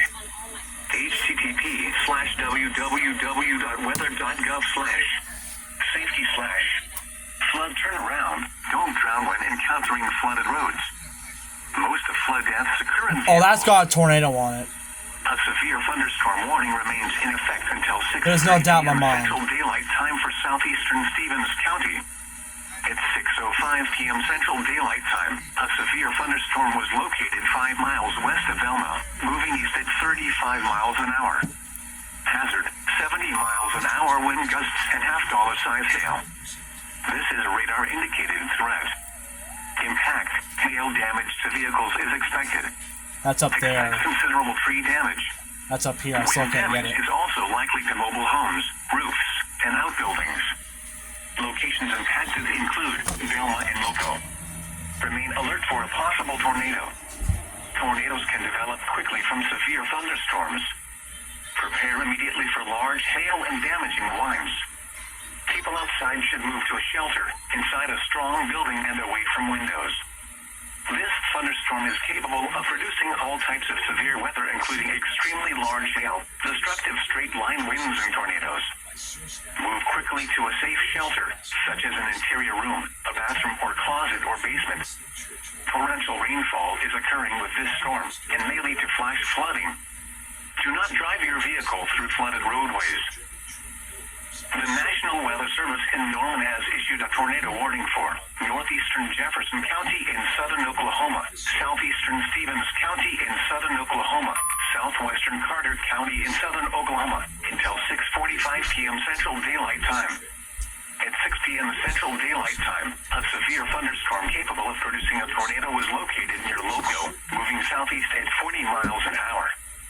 Expected hazards include tornado and half-dollar-size hail. This is radar-indicated threat rotation. The following impacts are expected. Flying debris will be dangerous to those caught without shelter. Mobile homes will be damaged or destroyed. Damage to roofs, windows, and vehicles will occur. Tree damage is likely. Locations impacted include Gilton, Wilson, Ringling, Logo, Graham, Milo, Cornish, and Fox. Take cover now. Move to a storm shelter, safe room, or an interior room on the lowest floor of a sturdy building. Avoid windows. If you are outdoors, in a mobile home, or in a vehicle, move to the closest substantial shelter and protect yourself from flying debris. Heavy rainfall may hide this tornado. Do not wait to see or hear the tornado. Take cover now. Tornado watch number 307 remains in effect until 10 p.m. Central Daylight Time for the following counties in Oklahoma. Nazi surveillance. Still down. It's still down. Was about to turn .gov/Norman and follow our weather forecast office on Twitter and Facebook. Tornado watch number 307 remains in effect until 10 p.m. Central Daylight Time for the following counties in Oklahoma: Canadian, Cleveland, Grady, Kingfisher, Logan, McLean, Oklahoma, and Potawatomi. Remember, a tornado watch means the conditions are favorable for the development of severe weather, including tornadoes, large hail, and damaging winds in and close to the watch area. While severe weather may not be imminent, persons should remain alert for rapidly changing weather conditions and listen for later statements and possible warnings. Stay tuned to NOAA Weather Radio, commercial radio and television outlets, or internet sources for the latest severe weather information. From the Norman Forecast Office, here is the forecast for Oklahoma City and surrounding area. Tonight, numerous showers and thunderstorms until midnight, then scattered showers and thunderstorms after midnight. Some thunderstorms may be severe. Lows in the mid-60s. East winds 5 to 10 miles an hour. Chance of rain 70%. Friday, mostly sunny. Highs in the mid-80s. Northeast winds 5 to 10 miles an hour. Friday night, mostly clear. Lows in the upper 60s. Southeast winds 5 to 10 miles an hour. Saturday, mostly sunny. Highs around 90. Southeast winds 5 to 10 miles an hour. Saturday night, mostly cloudy with the chance of showers and thunderstorms. Lows in the mid-60s. Southeast winds 10 to 15 miles an hour with gusts up to 45 miles an hour. Chance of rain 50%. Sunday, sunny. Highs in the upper 80s. Sunday night, mostly clear. Lows in the upper 60s. Juneteenth, sunny. Highs in the mid-90s. Monday night, mostly clear. Lows in the lower 70s. Tuesday, sunny. Highs in the mid-90s. Tuesday night, partly cloudy. Lows in the lower 70s. Wednesday, mostly sunny. Highs in the mid-90s. Wednesday night, partly cloudy. A slight chance of showers after midnight. Lows in the lower 70s. Chance of rain 20%. Thursday, mostly sunny. Highs in the lower 90s. You are listening to Oklahoma City Weather Radio, and here are 6 p.m. weather observations. In Oklahoma City, it was cloudy. The temperature was 79 degrees, the dew point 64, and the relative humidity 60%. No, there's one on the ground. 15 miles an hour. The pressure was There's one on the 22.66 ground.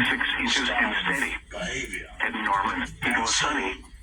The temperature was 82. At the point The of wind was voting, east at 17. losses. Observations from around the region. Witnessing this first, At folks. Amarillo, it was sunny with a temperature of 89. It was mostly sunny with a temperature of 87 at Tulsa and 84 at Wichita. At Dallas-Fort Worth, it was partly sunny with a temperature Speaking of Dallas and of Fort Worth, hi Scott, this game It house was fans cloudy this morning. with a temperature of 7. Precautions are not taken. Make sure to drink plenty of water, wear light-colored clothing, and take frequent breaks if working outside. But there was another part of The current deal time that is was kept secret. 6:27 What p.m. made the Central pact Daylight even more Time. attractive to the Soviet You are dictator. listening to NOAA, All Hazards Radio, the voice of the National Weather Service, station KAC 56, serving the Dallas-Fort Worth listening area. Following the victory, The following reports of weather, temperature, and wind were made at 6 p.m. Eastern Europe, DFW Airport, partly sunny, 92, dew point 77, relative humidity 61%, heat index 105, wind southeast at 17, pressure 29.65 inches and falling. but Stalin Dallas allowed himself to be flattered and beguiled. Chance of rain 50%. Sunday night, showers likely with a chance of thunderstorms in the evening, then showers likely with a slight chance of thunderstorms after midnight. Lows in the upper 60s.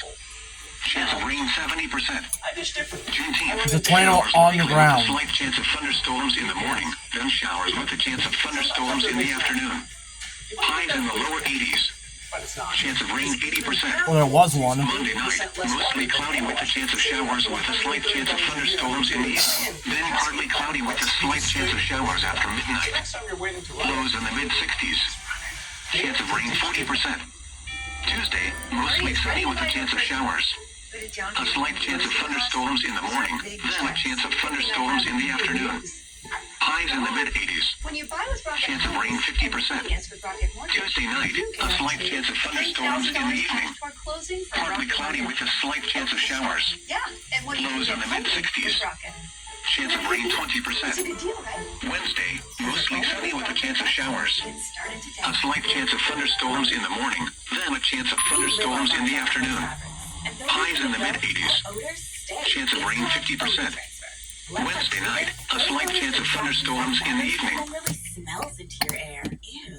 You need new Febreze fabric refresher. Roofs, windows, and vehicles will occur. Tree damage is likely. Locations impacted include Hilton, Wilson, Ringling, Loco, Graham, Milo, Cornish, and Fox. Take cover now. Move to a storm shelter, safe room, or an interior room on the lowest floor of a sturdy building. Avoid windows. If you are outdoors, in a mobile home, or in a vehicle, move to the closest substantial shelter and protect yourself from Right there, falling right there, debris. right there, right there. Heavy rainfall may hide this tornado. The National Weather Service in Norman has issued a severe thunderstorm warning for northeastern Garvin County in southern Oklahoma, southwestern Seminole County in east central Oklahoma, northwestern Pontotoc County in east central Oklahoma, south central Potawatomi County in central Oklahoma, southeastern McLean County in central Oklahoma until 7:15 p.m. Central Daylight Time. At 6:29 p.m. Central Daylight Time, a severe thunderstorm was located 6 miles south of Byers, moving at 30 miles an hour. Expected hazards include 60 miles an hour wind gusts and quarter-sized hail. The rate of indicated storms. The following impacts are expected. Hail damage to vehicles is expected. Expect wind damage to roofs, siding, and trees.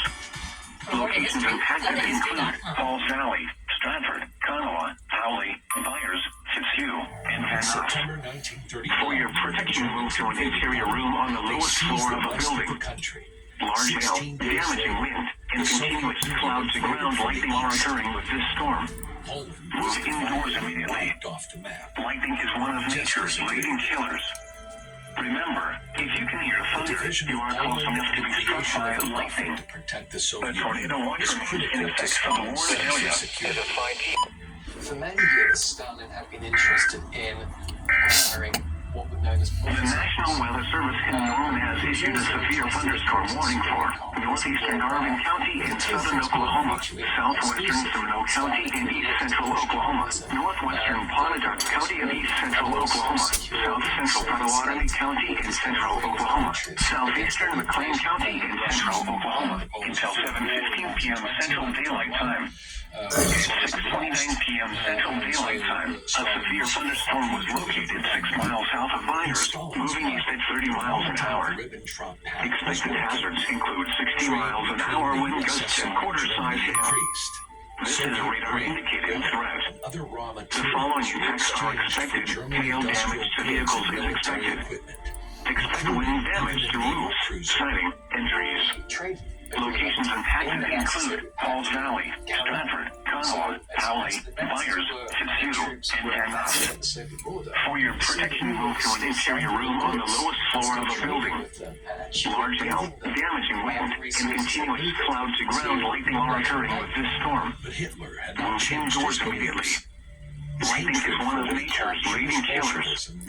Remember, if you can hear thunder, you are close enough to be struck by lightning. A tornado watch remains in effect for the warned area. Tornado watch number 307 remains in effect until 10 p.m. Central Daylight Time for the following It's counties: really trying. Oklahoma, Canadian, Cleveland, Grady, Kingfisher, Logan, McLean, Oklahoma, and Potawatomi. Remember, a tornado watch means the conditions are favorable for the development of severe weather, including tornadoes, large hail, and damaging winds in and close to the watched area. While severe weather may not be imminent, persons should remain alert for rapidly changing weather conditions and listen for later statements and possible warnings. Stay tuned to NOAA Weather Radio, news radio and television outlets, or internet sources for the latest severe weather information. Which were calibrated The National Weather Service in Norman has issued a severe thunderstorm warning for northeastern Garvin County and southern Oklahoma, southwestern Seminole County and east central Oklahoma, northwestern Pontotoc County and east central Oklahoma, south central Potawatomi County and central Oklahoma, southeastern McLean County and central Oklahoma until 7:15 p.m. Central Daylight Time. At 6:29 p.m. Central Daylight Time, a severe thunderstorm was located 6 miles south of Byers, moving east at 30 miles an hour. Expected hazards include 60 miles an hour wind gusts and quarter-size hail. This is a radar-indicated threat. The following impacts are expected. Huntsville, Hail damage Alabama. to vehicles is expected. Expect wind damage to roofs, siding, and trees. Locations impacted include Falls Valley, Stratford, Conroe, Howley, Byers, Siskiyou, and Van Nuys. For your protection, move to an interior room on the lowest floor of a building. Large hail, damaging wind, and continuous cloud-to-ground lightning are occurring with this storm. Move indoors immediately. Lightning is one of nature's leading killers. Remember, if you can hear thunder, you are close enough to be struck by lightning. A tornado watch remains in effect for the warned area. Tornado watch number 307 remains in effect until 10 p.m. Central Daylight Time for the following counties: in Oklahoma, Canadian, Cleveland, Grady, Kingfisher, Logan, McLean, Oklahoma, and Potawatomi.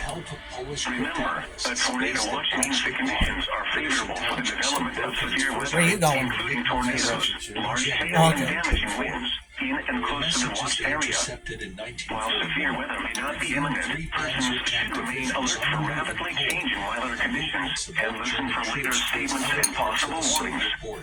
Stay tuned to NOAA Weather Radio, commercial radio and television outlets, or internet sources for the latest severe weather information. The National Weather Service in Norman has issued a severe thunderstorm warning for northeastern Garvin County and southern Oklahoma, southwestern Seminole County and east central Oklahoma, northwestern Pontotoc County and east central Oklahoma, south central Potawatomi County and central Oklahoma, southeastern McLean County and central Oklahoma until 7:15 p.m. Central Daylight Time. At 6:29 p.m. Central Daylight Time, a severe thunderstorm was located 6 miles south of Byers, moving east at 30 miles an hour. Expected hazards include 60 miles an hour wind gusts and quarter-size hail. This is a radar-indicated threat. The following impacts are expected. Hail damage to vehicles is expected. Expect wind damage to roofs, siding, and trees. Locations impacted include Falls Valley, Stratford, Kanawha, Howley, Byers, Siskiyou, and Vernox. I keep my home fresh. For your protection, move to an interior room on the lowest floor of a building.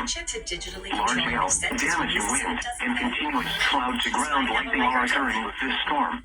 Oh, Febreze Move smells indoors first stay fresh for immediately. 50 days. Lightning is one of nature's leading killers. Febreze also has a Remember, if you can hear thunder, you are close enough to be struck by lightning. A tornado watch remains in effect for the Warren area. Upgrade to Febreze Plug. Tornado watch number 307 remains in effect until 10 p.m. Central Daylight Time for the following counties: in Oklahoma, Canadian, Cleveland, Grady, Kingfisher, Logan, McLean, Oklahoma, and Potawatomi. Remember, a tornado watch means the conditions are favorable for the development of severe weather, including tornadoes, large hail, and damaging winds in and close to the watch area. While severe weather may not be imminent, persons should remain alert for rapidly changing weather conditions and listen for later statements and possible warnings. Marie is ready to buy her Stay tuned to NOAA Weather Radio, commercial radio, and television outlets, or internet sources for the latest severe weather information. $10,000 cash toward closing. The National Weather Service in Norman has issued a severe thunderstorm warning for northeastern Garvin County in southern Oklahoma, southwestern Seminole County in east central Oklahoma, northwestern Pontotoc County in east central Oklahoma, south central Potawatomi County in central Oklahoma, southeastern McLean County in central Oklahoma until 7:15 p.m. Central Daylight Time. At 6:29 p.m. Central Daylight Time, a severe thunderstorm was located 6 miles south of Byers, moving east at 30 miles an hour. Expected hazards include 60 miles an hour wind gusts and quarter-size hail. This is a radar-indicated threat. The following impacts are expected. Hail damage to vehicles is expected. Expect wind damage to roofs, siding, and trees. Locations impacted include Falls Valley, Stratford, Kanawha, Howley, Byers, Siskiyou, and Vernox. For your protection, move to an interior room on the lowest floor of a building. Large hail, damaging winds, and continuous cloud-to-ground lightning are occurring. The scrubbing power, so you can load this and get this. I'm not the type Oh, to yeah. break the dish rules. Damage to roofs, windows, and vehicles will occur. New Cascade Tree damage is likely. Dish different. Locations impacted include Fielton, Wilson, Ringling, Graham, Milo, Cornish, and Fox. Take cover now. Move to a storm shelter, safe room, or an interior room on the lowest floor of a sturdy building. Avoid windows. If you are outdoors, in a mobile home, or in a vehicle, move to the closest substantial shelter and protect yourself from flying debris. Heavy rainfall may hide the tornado. Do not wait to see or hear the tornado. Take cover now. Torrential rainfall is occurring with this storm and may lead to flash flooding. Do not drive your vehicle through flooded roadways.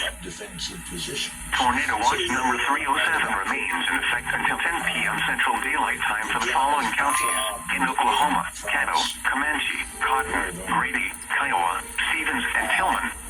Remember, a tornado watch means the conditions are favorable for the development of severe weather, including tornadoes, large hail, and damaging winds in and close to the watch area. While severe weather may not be imminent, persons should remain alert for rapidly changing weather conditions and listen for later statements and possible warnings.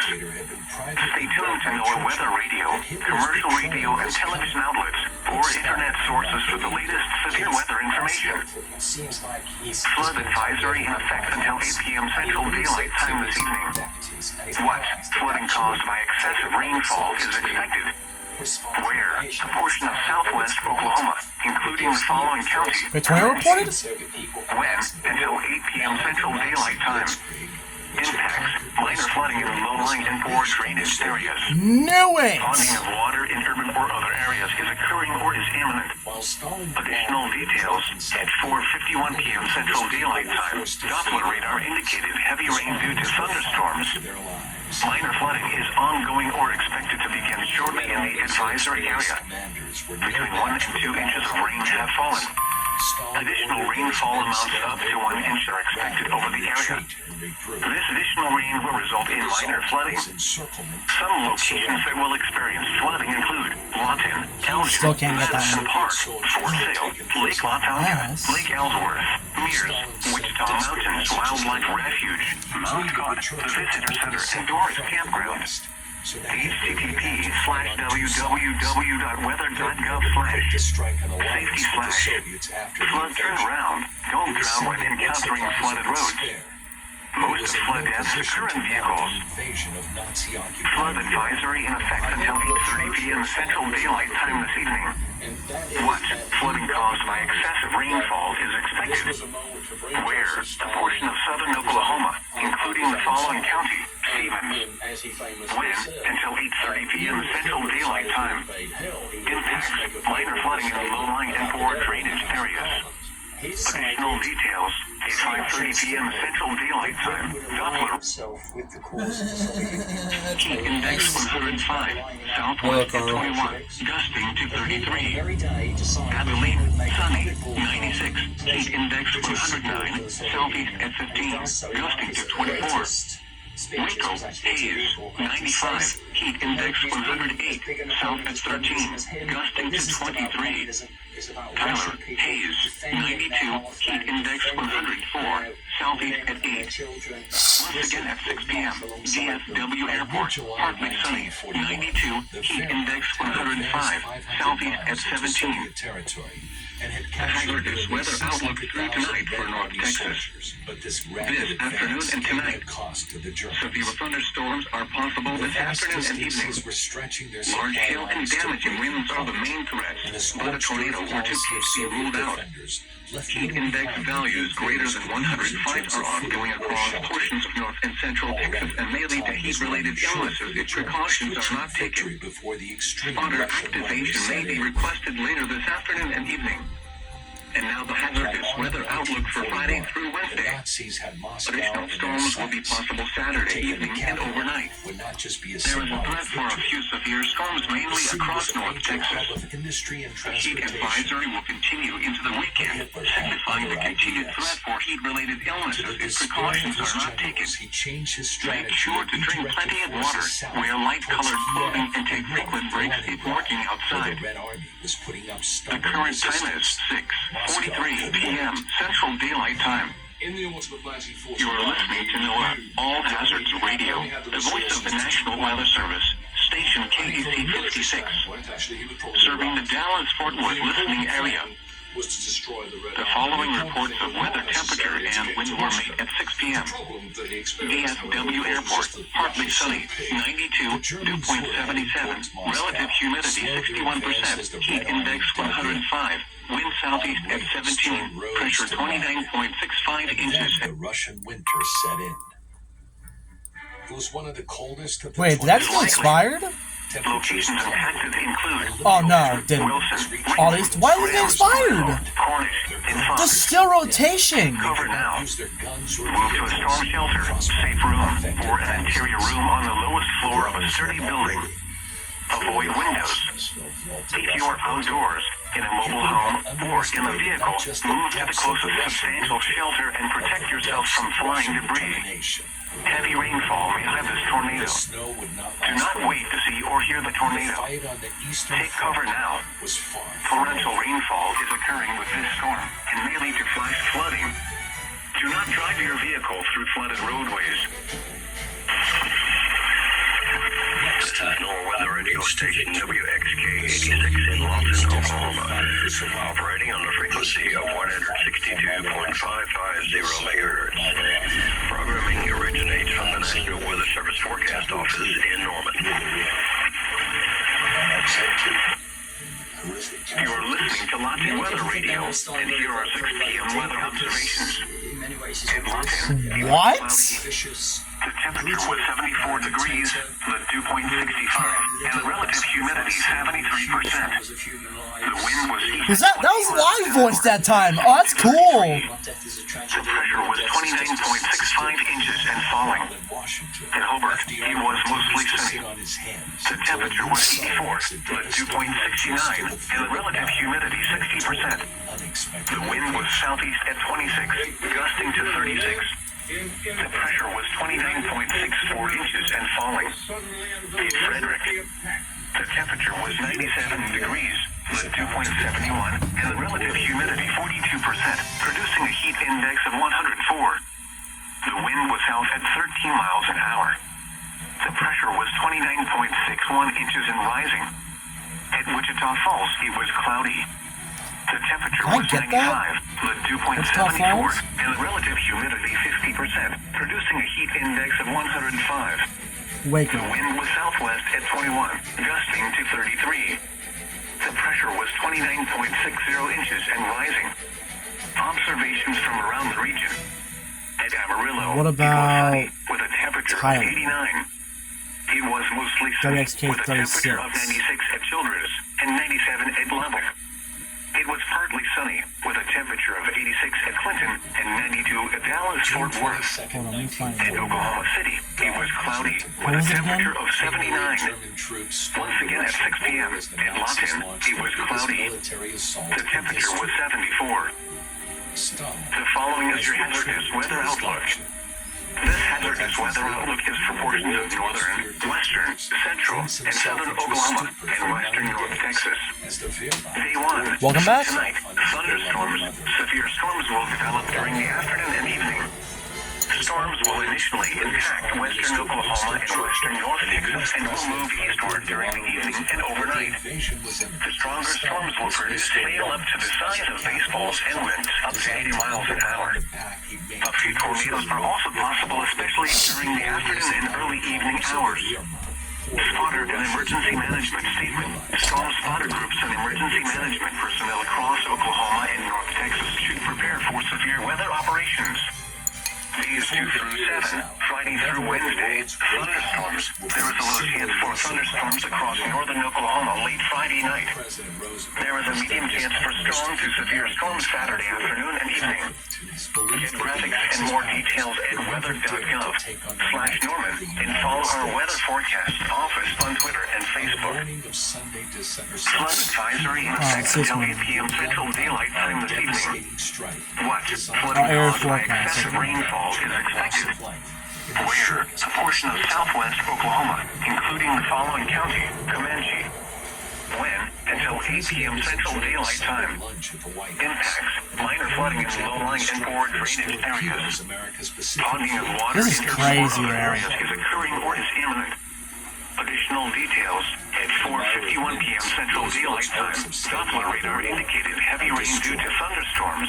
Minor flooding is ongoing or Think there'll be an expected to expansion begin right here? shortly in the advisory area. Like somewhere around here. Between 1 and 2 inches of rain have fallen. Additional rainfall amounts up to 1 inch are expected over the area. This additional rain will result in minor flooding. Some locations that will experience flooding include Lawton, Elgin, Madison Park, Fort Sale, Lake Latonga, Lake Ellsworth, Mears, Wichita Mountains Wildlife Refuge, Mount Scott, the Visitor Center, and Doris Campground. http://www.weather.gov/safety/flood turnaround. Don't drown when encountering flooded roads. Most of flood deaths occur in vehicles. Flood advisory in effect until 8:30 p.m. Central Daylight Time this evening. What? Flooding caused by excessive rainfall is expected. Where? A portion of southern Oklahoma, including the following county: Stevens. When? Until 8:30 p.m. Central Daylight Time. Impacts: minor flooding in low-lying and poor drainage areas. Additional details: at 5:30 p.m. Central Daylight Time. Doppler radar indicated heavy rain due to thunderstorms. Minor flooding is ongoing or expected to begin shortly in the advisory area. Between 1 and 2 inches of rain have fallen. Additional rainfall amounts up to 1 inch are expected over the area. This additional rain will result in minor flooding. Some locations that will experience flooding include Duncan, Marlow, Bray, and Central High. http://www.weather.gov/ The Safety president flash. Franklin Delano Flood Roosevelt turnaround. won Don't the drown when 1940 encountering US flooded election roads. on a promise Most that of the flood country deaths would occur in remain vehicles. neutral. A strong thunderstorm will impact portions of northeastern Washington, northwestern Caddo, southeastern Custer, and southwestern Blaine counties through 7 p.m. Central Daylight Time. A move At intended to 6:26 p.m. Central Daylight Time, Doppler radar was tracking a strong thunderstorm 6 miles northwest of Court, moving northeast at 45 miles an hour. Hazard, wind gusts up to 50 miles an hour and vehicle-size hail. This is a radar-indicated threat. Impact, gusty winds could knock down tree limbs and blow around unsecured objects. Minor damage to outdoor objects is possible. Locations impacted include Weatherford, Clinton, Hydro, Horn, and Bridgeport. This includes Interstate 40 between mile markers 63 and 100. If outdoors, consider seeking shelter inside a building. with the country only just From emerging the Norman from the forecast Great Depression. authors, here is the forecast for Lawton and surrounding area. And Roosevelt Tonight, and his state mostly cloudy with scattered was showers and only too aware thunderstorms of until the midnight, event. then partly cloudy after midnight. Does not want Some thunderstorms may be severe. believes Lows in the mid-60s. East winds 10 to 15 miles an hour with gusts up to 25 miles an hour. Chance of rain 50%. Friday, partly sunny in the morning, then clearing. Highs in the upper 80s. Northeast winds around 10 miles an hour. Friday night, mostly clear. Lows in the upper 60s. East winds 5 to 10 miles an hour. Saturday, mostly sunny. Highs in the lower 90s. East winds 5 to 10 miles an hour, becoming south in the afternoon. Saturday night, partly cloudy with a slight chance of showers and thunderstorms. Lows in the mid-60s. Southeast winds 10 to 15 miles an hour, becoming east after midnight. Chance of rain 20%. Sunday, sunny. This was despite Highs in the lower 90s. he had suffered. Sunday night, mostly clear. Now there's a confirmed tornado in Oklahoma again. Wheelchair bound. Juneteenth, sunny. Highs in the upper 90s. Monday night, mostly clear. Lows in the What lower is this? 70s. Archer, Clay, Wichita. Tuesday, mostly sunny. Highs in the upper 90s. Tuesday night, partly cloudy until midnight, then becoming mostly clear. Lows in the lower 70s. Wednesday, sunny. Highs in the upper 90s. Heat index values up to 105 in the afternoon. Wednesday night, mostly clear. Lows in the lower 70s. Heat index values up to 105 early until midnight. Thursday, sunny. Highs in the upper 90s. Tornado watch number 307 remains in effect until 10 p.m. Central Daylight Time for the following counties in Oklahoma: Caddo, Comanche, Cotton, Brady, Kiowa, Stevens, and Tillman. Remember, a tornado watch means the conditions are favorable for the development of severe weather, including tornadoes, large hail, and damaging winds in and close to the Look at this watch dog. area. While severe weather may not be imminent, persons should Try to track severe weather, you know. change in weather conditions Hey. and listen for leaders' statements and possible Don't you boot my monitor screen like that. Stay tuned to NOAA weather radio, commercial radio and television outlets, or internet sources for the latest severe weather. You don't know what we've been doing through the past 3 hours. This is NOAA weather radio station WXK 86 in Lawton, Oklahoma, operating on the frequency of 162.550 megahertz. Programming originates from the National Weather Service Forecast Office in Norman. You are listening to Lawton Weather Radio, and here are 6 p.m. weather observations. At Lawton, it was cloudy. The temperature was 74 degrees, the dew point 65, and the relative humidity 73%. The wind was east at 20 miles an hour, gusting to 33. The pressure was 29.65 inches and falling. At Hobart, it was mostly sunny. The temperature was 84, the dew point 69, and the relative humidity 60%. The wind was southeast at 26, gusting to 36. The pressure was 29.64 inches and falling. Oh my In god. Frederick, the temperature was 97 degrees, the dew point 71, and the relative humidity 42%, producing a heat index of 104. The wind was held at 13 miles an hour. The pressure was 29.61 inches and rising.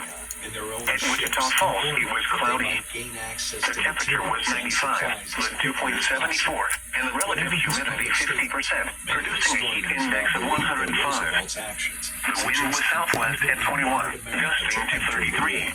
The pressure was 29.60 inches and rising. Observations from around the region. Oh my god. At Amarillo, it was sunny with a temperature of 89. It was mostly sunny with a temperature of 96 at Childress and 97 at Lubbock. It was partly sunny with a temperature of 86 at Clinton and 92 at Dallas-Fort Worth. At Oklahoma City, it was cloudy with a temperature of 79. Once again at 6 p.m. at Lawton, it was cloudy. The temperature was 74. The following is your hazardous weather outlook. This hazardous weather outlook is proportionate to northern, western, central, and southern Oklahoma and western North Texas. C1. Through tonight, thunderstorms.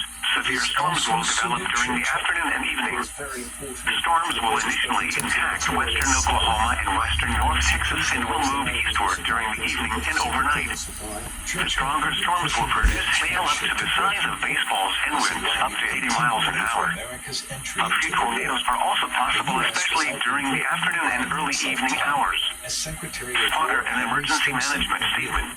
Storm spotter groups and emergency management personnel across Oklahoma and North Texas should prepare for severe weather operations. Days 2 through 7, Friday through Wednesday, thunderstorms. There is a low chance for thunderstorms across northern Oklahoma late Friday night. There is a medium chance for strong to severe storms Saturday afternoon and evening. Get graphics and more details at weather.gov/Norman and follow our weather forecast office on Twitter and Facebook. Flood advisory in effect until 8 p.m. Central Daylight Time this evening. What? Flooding caused by excessive rainfall is expected. Where? A portion of southwest Oklahoma, including the following county, Comanche. When? Until 8 p.m. Central Daylight Time. Impacts: minor flooding in low-lying and poor drainage areas. Ponding of water in urban or other areas is occurring or is imminent. Additional details at 4:51 p.m. Central Daylight Time. Doppler radar indicated heavy rain due to thunderstorms. Minor flooding is ongoing or expected to begin shortly in the advisory area. Between 1 and 2 inches of rain have fallen. Additional rainfall amounts up to 1 inch are expected over the area. This additional rain will result in minor flooding. Some locations that will experience flooding include Lawton, Elgin, Madison Park, Fort Sale, Lake Latonka, Lake Ellsworth, Mears, Wichita Mountains Wildlife Refuge, Mount Scott, the Visitor Center, and Dorrance Campground.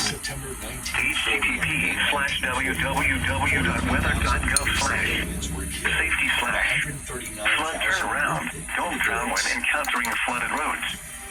Most of flood deaths occur in vehicles. Flood advisory in effect until 8:30 p.m. Central Daylight Time this evening. What? Flooding caused by excessive rainfall is expected. Where? A portion of southern Oklahoma, including the following county, Stevens. When? Until 8:30 p.m. Central Daylight Time. Impacts: minor flooding in low-lying and poor drainage areas.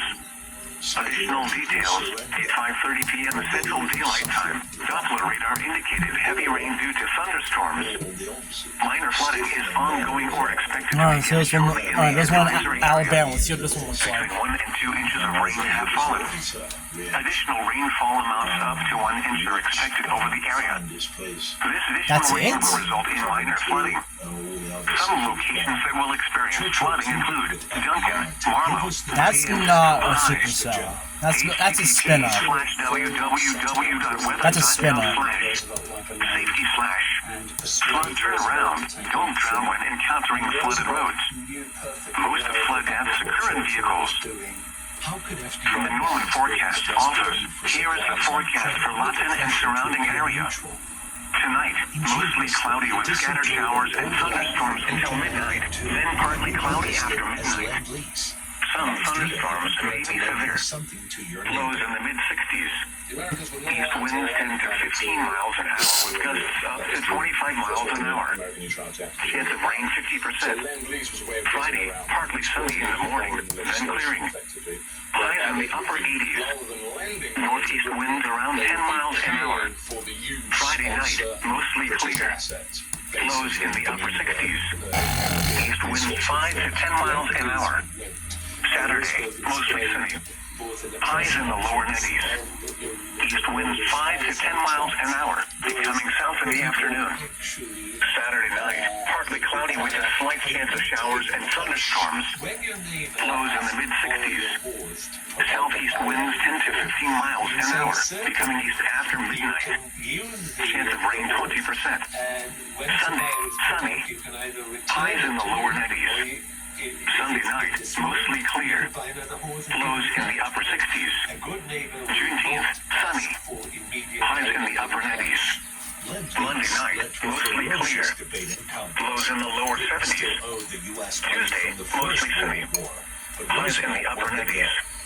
Tuesday night, partly cloudy until midnight, then becoming mostly clear. Lows in the lower 70s.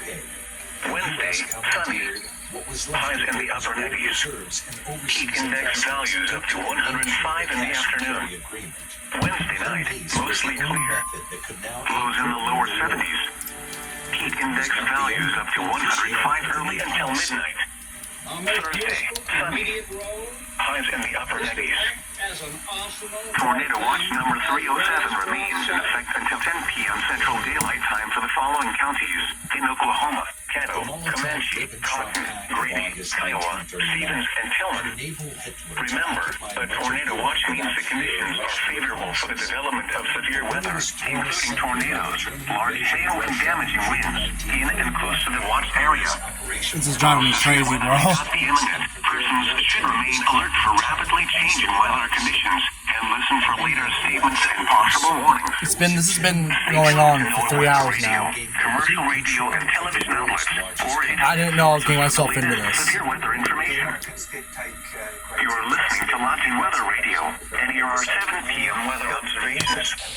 At Latin, it was cloudy. The temperature was 75 degrees, with dew point 64, and the relative humidity 68%. The wind was east at 18 miles an hour. The pressure was 29.62 inches and falling. At Wichita Falls, a thunderstorm was reported. The temperature was 83. The wind was northeast at 20, gusting to 36. Observations from around the region. It was sunny, with a temperature of 80 at Clinton and 88 at Amarillo. It was mostly sunny, with a temperature of 96 at Childress and 96 at Lubbock. At Dallas-Fort Worth, it was partly sunny, with a temperature of 91. At Oklahoma City, it was cloudy, with a temperature of 83. Once again at 7 p.m., at Lawton, it was cloudy. The temperature was 75. The following is your hazardous weather outlook. This hazardous weather outlook is for portions of northern, western, central, and southern Oklahoma and western North Texas. Day 1 through tonight, thunderstorms, severe storms will develop during the afternoon and evening. Storms will initially impact western Oklahoma and western North Texas and will move eastward during the evening and overnight. The stronger storms will produce hail up to the size of baseballs and winds up to 80 miles an hour. A few tornadoes are also possible, especially during the afternoon and early evening hours. Spotter and emergency management statement. Storm spotter groups and emergency management personnel across Oklahoma and North Texas should prepare for severe weather operations. Days 2 through 7, Friday through Wednesday. Thunderstorms. There is a low chance for thunderstorms across northern Oklahoma late Friday night. There is a medium chance for strong to severe storms Saturday afternoon and evening. Is that close? Get graphics and more details at weather.gov/Norman and follow our weather forecast office on Twitter and Facebook. Floods America still stood on the sidelines, including tornadoes, large hail, and Nope, damaging winds it's not even close. and close to the watch area. and they took pleasure. While severe weather may not be imminent, persons should remain alert for rapidly changing weather conditions and listen for To strengthen Anglo-American relations, Churchill felt it was essential In its to meet areas, Roosevelt face to Plugging face. of water in urban or other areas is occurring or is The imminent. Battle of the Atlantic. Additional details at 4:51 p.m. Central Daylight Time. Doppler radar indicated heavy rain due to thunderstorms. The journey was Minor considered flooding so is dangerous, ongoing or Churchill expected to had begin decided shortly in the against advisory area. But despite the Between 1 and 2 inches of rain have fallen. Additional rainfall amounts up to 1 inch are expected over the area. This additional rain will result in minor flooding. Some locations that will experience flooding include Lawton, Elgin, Madison Park, Fort Sill, Lake Latanka, Lake Ellsworth, Mears, Wichita Mountains Wildlife Refuge, Mount Scott, the Visitor Center, and 30, 3 hours and 30 minutes. Oh my god. www.weather.gov/safety/flood turnaround. Don't travel when encountering flooded roads. Most of flood hazards occur in vehicles. To get talking about this 1941, Roosevelt and Churchill had a serious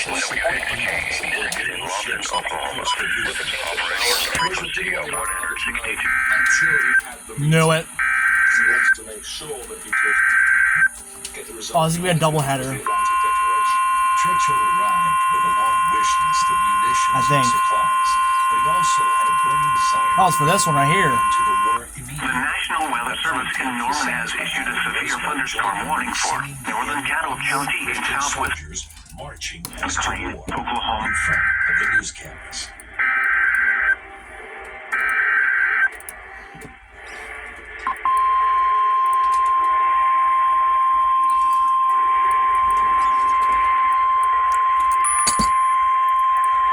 The National Weather Service in Norman has issued a severe thunderstorm warning for northern Caddo County in southwestern Oklahoma, southwestern Blaine County in northwestern Oklahoma, western Canadian County in central Oklahoma, until 8 p.m. Central Daylight Time.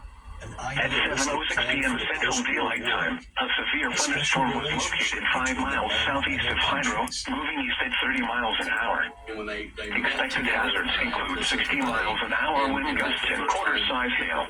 since they This is radar indicated threat. after the First World War. The following impacts are expected. Hail damage to vehicles is expected. Grow from that moment because they were able to sit down and recognize in each other what it is exactly they wanted To be struck by lightning. and they were very The tornado watch remains in effect for the warned area. They enjoyed each other's company.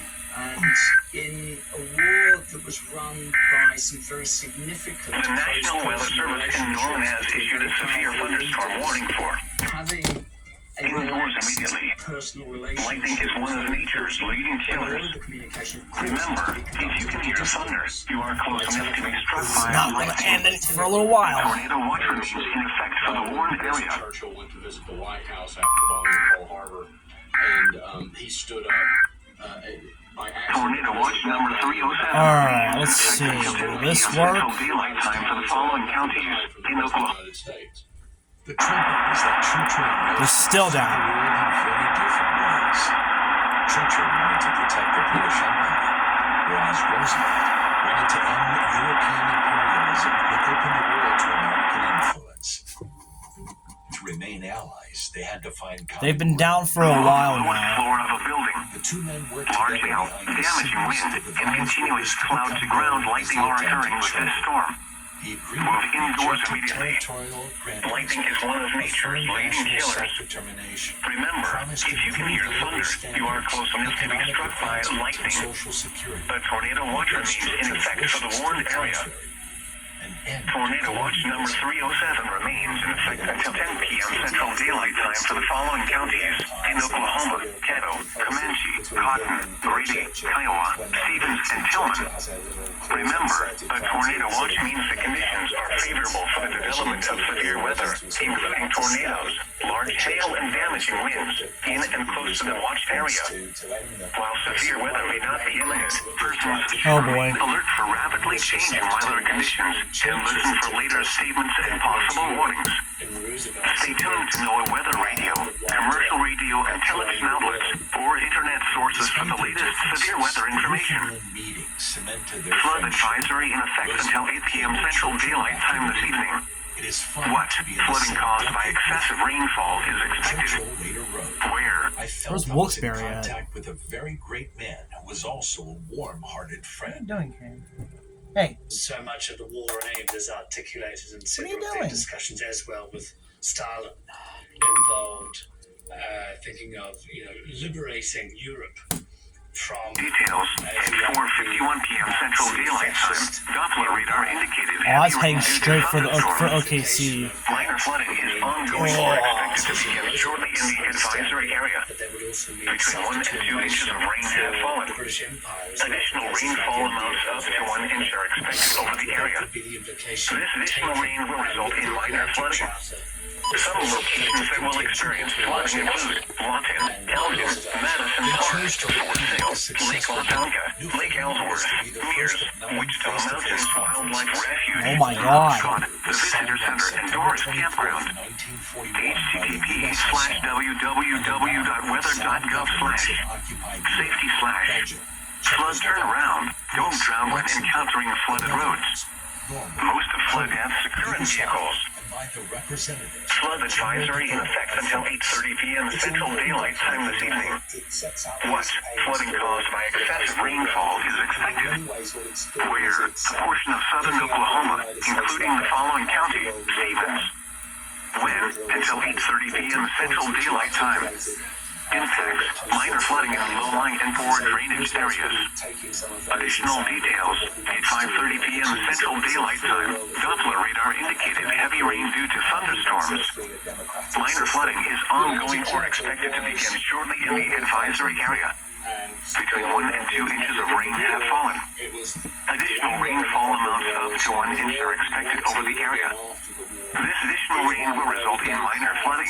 Some locations that will experience flooding include Duncan, Marlow, Bray, and Central High. http://www.weather.gov/safety/flood turnaround. Don't drown when encountering flooded roads. Most of flood deaths occur in vehicles. The National Weather Service in Norman has issued a severe thunderstorm warning for northern Caddo County in southwestern Oklahoma, southwestern Blaine County in northwestern Oklahoma, western Canadian County in central Oklahoma, until 8 p.m. Central Daylight Time. At 7:06 p.m. Central Daylight Time, a severe thunderstorm was located 5 miles southeast of Hydro, moving east at 30 miles an hour. Expected hazards include 60 miles an hour wind gusts and quarter-size hail. This is a radar indicated threat. Another one? Oh my God. Where's it for? Which one is it? Very early on, indicates to the Soviets that they can expect that as soon as we can manage it. The National Weather Service in Norman has issued a severe thunderstorm warning for northeastern Jackson County in southwestern Oklahoma, central Kiowa County in southwestern Oklahoma, southeastern Greer County in southwestern Oklahoma, until 8 p.m. Central Daylight Time. At 7:13 p.m. Central Daylight Time, a severe thunderstorm was located 5 miles northwest of Martha, moving east at 40 miles an hour. Expected hazards include 60 miles an hour wind gusts and half-dollar-size hail. This is a radar. Severe weather information. Nope, it's just that one. Tornado watch number. He addressed the British nation, describing Barbarossa as an outrage and a turning point in the war. Locations impacted include Altus, Snyder, Blair, Belton Park, Roosevelt, Martha, Friendship, Altus Air Force Base, Warren, Tom State Reservoir, Hester, and southeastern Altus Lugard Lake. Prepare immediately for large hail and damaging winds. People outside should move immediately to shelter inside a strong building. Stay away from windows. Large hail, damaging wind, and continuous cloud-to-ground lightning are occurring with this storm. Move indoors immediately. Lightning is one of nature's leading killers. Remember, if you can hear thunder, you are close enough to be struck by lightning. A tornado watch remains in effect for the warned area.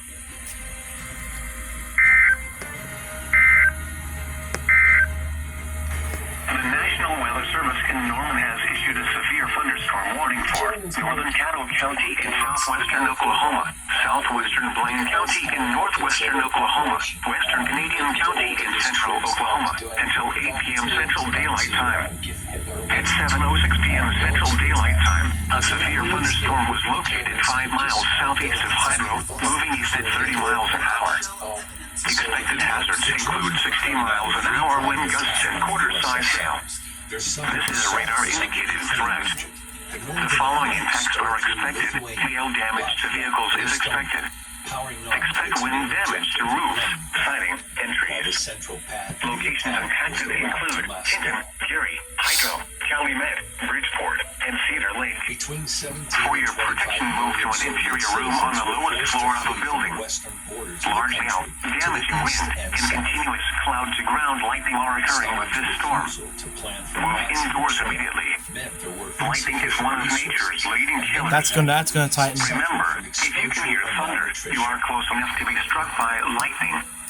A tornado watch remains in effect for the warned area.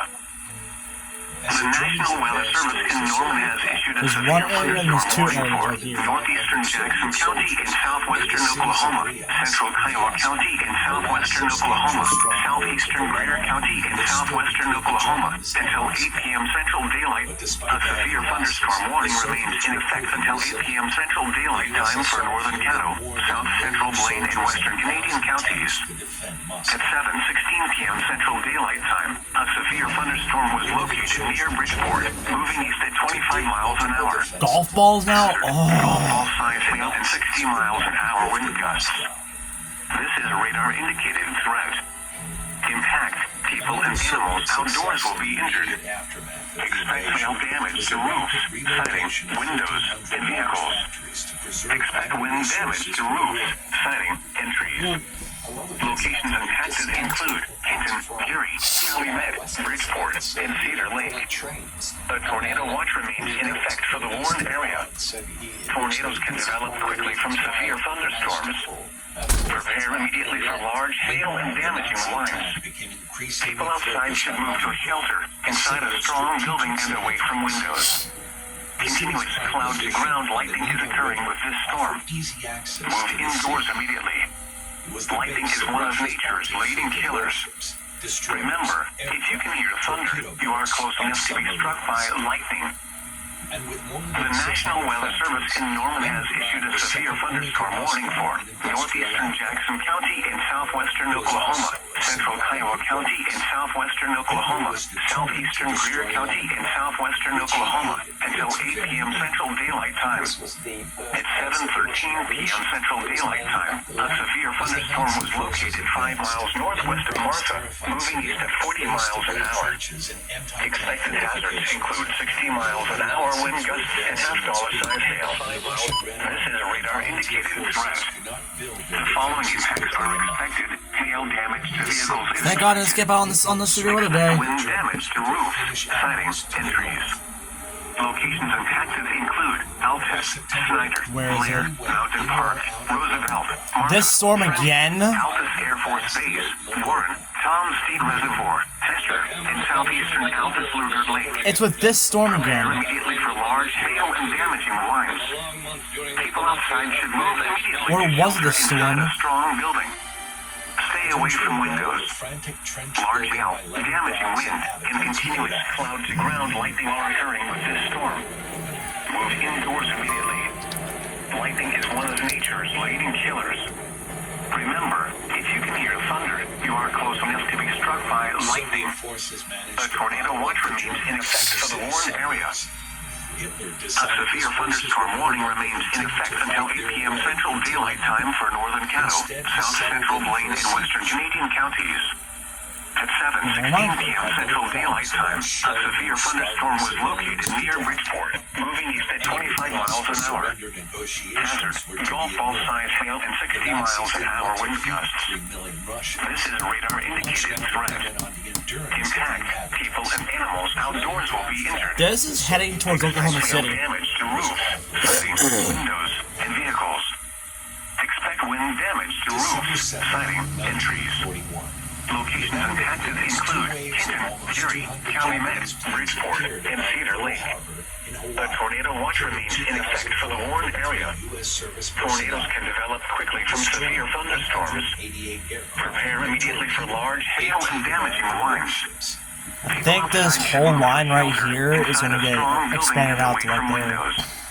Continuous cloud to ground lightning is occurring with this storm. Move indoors immediately.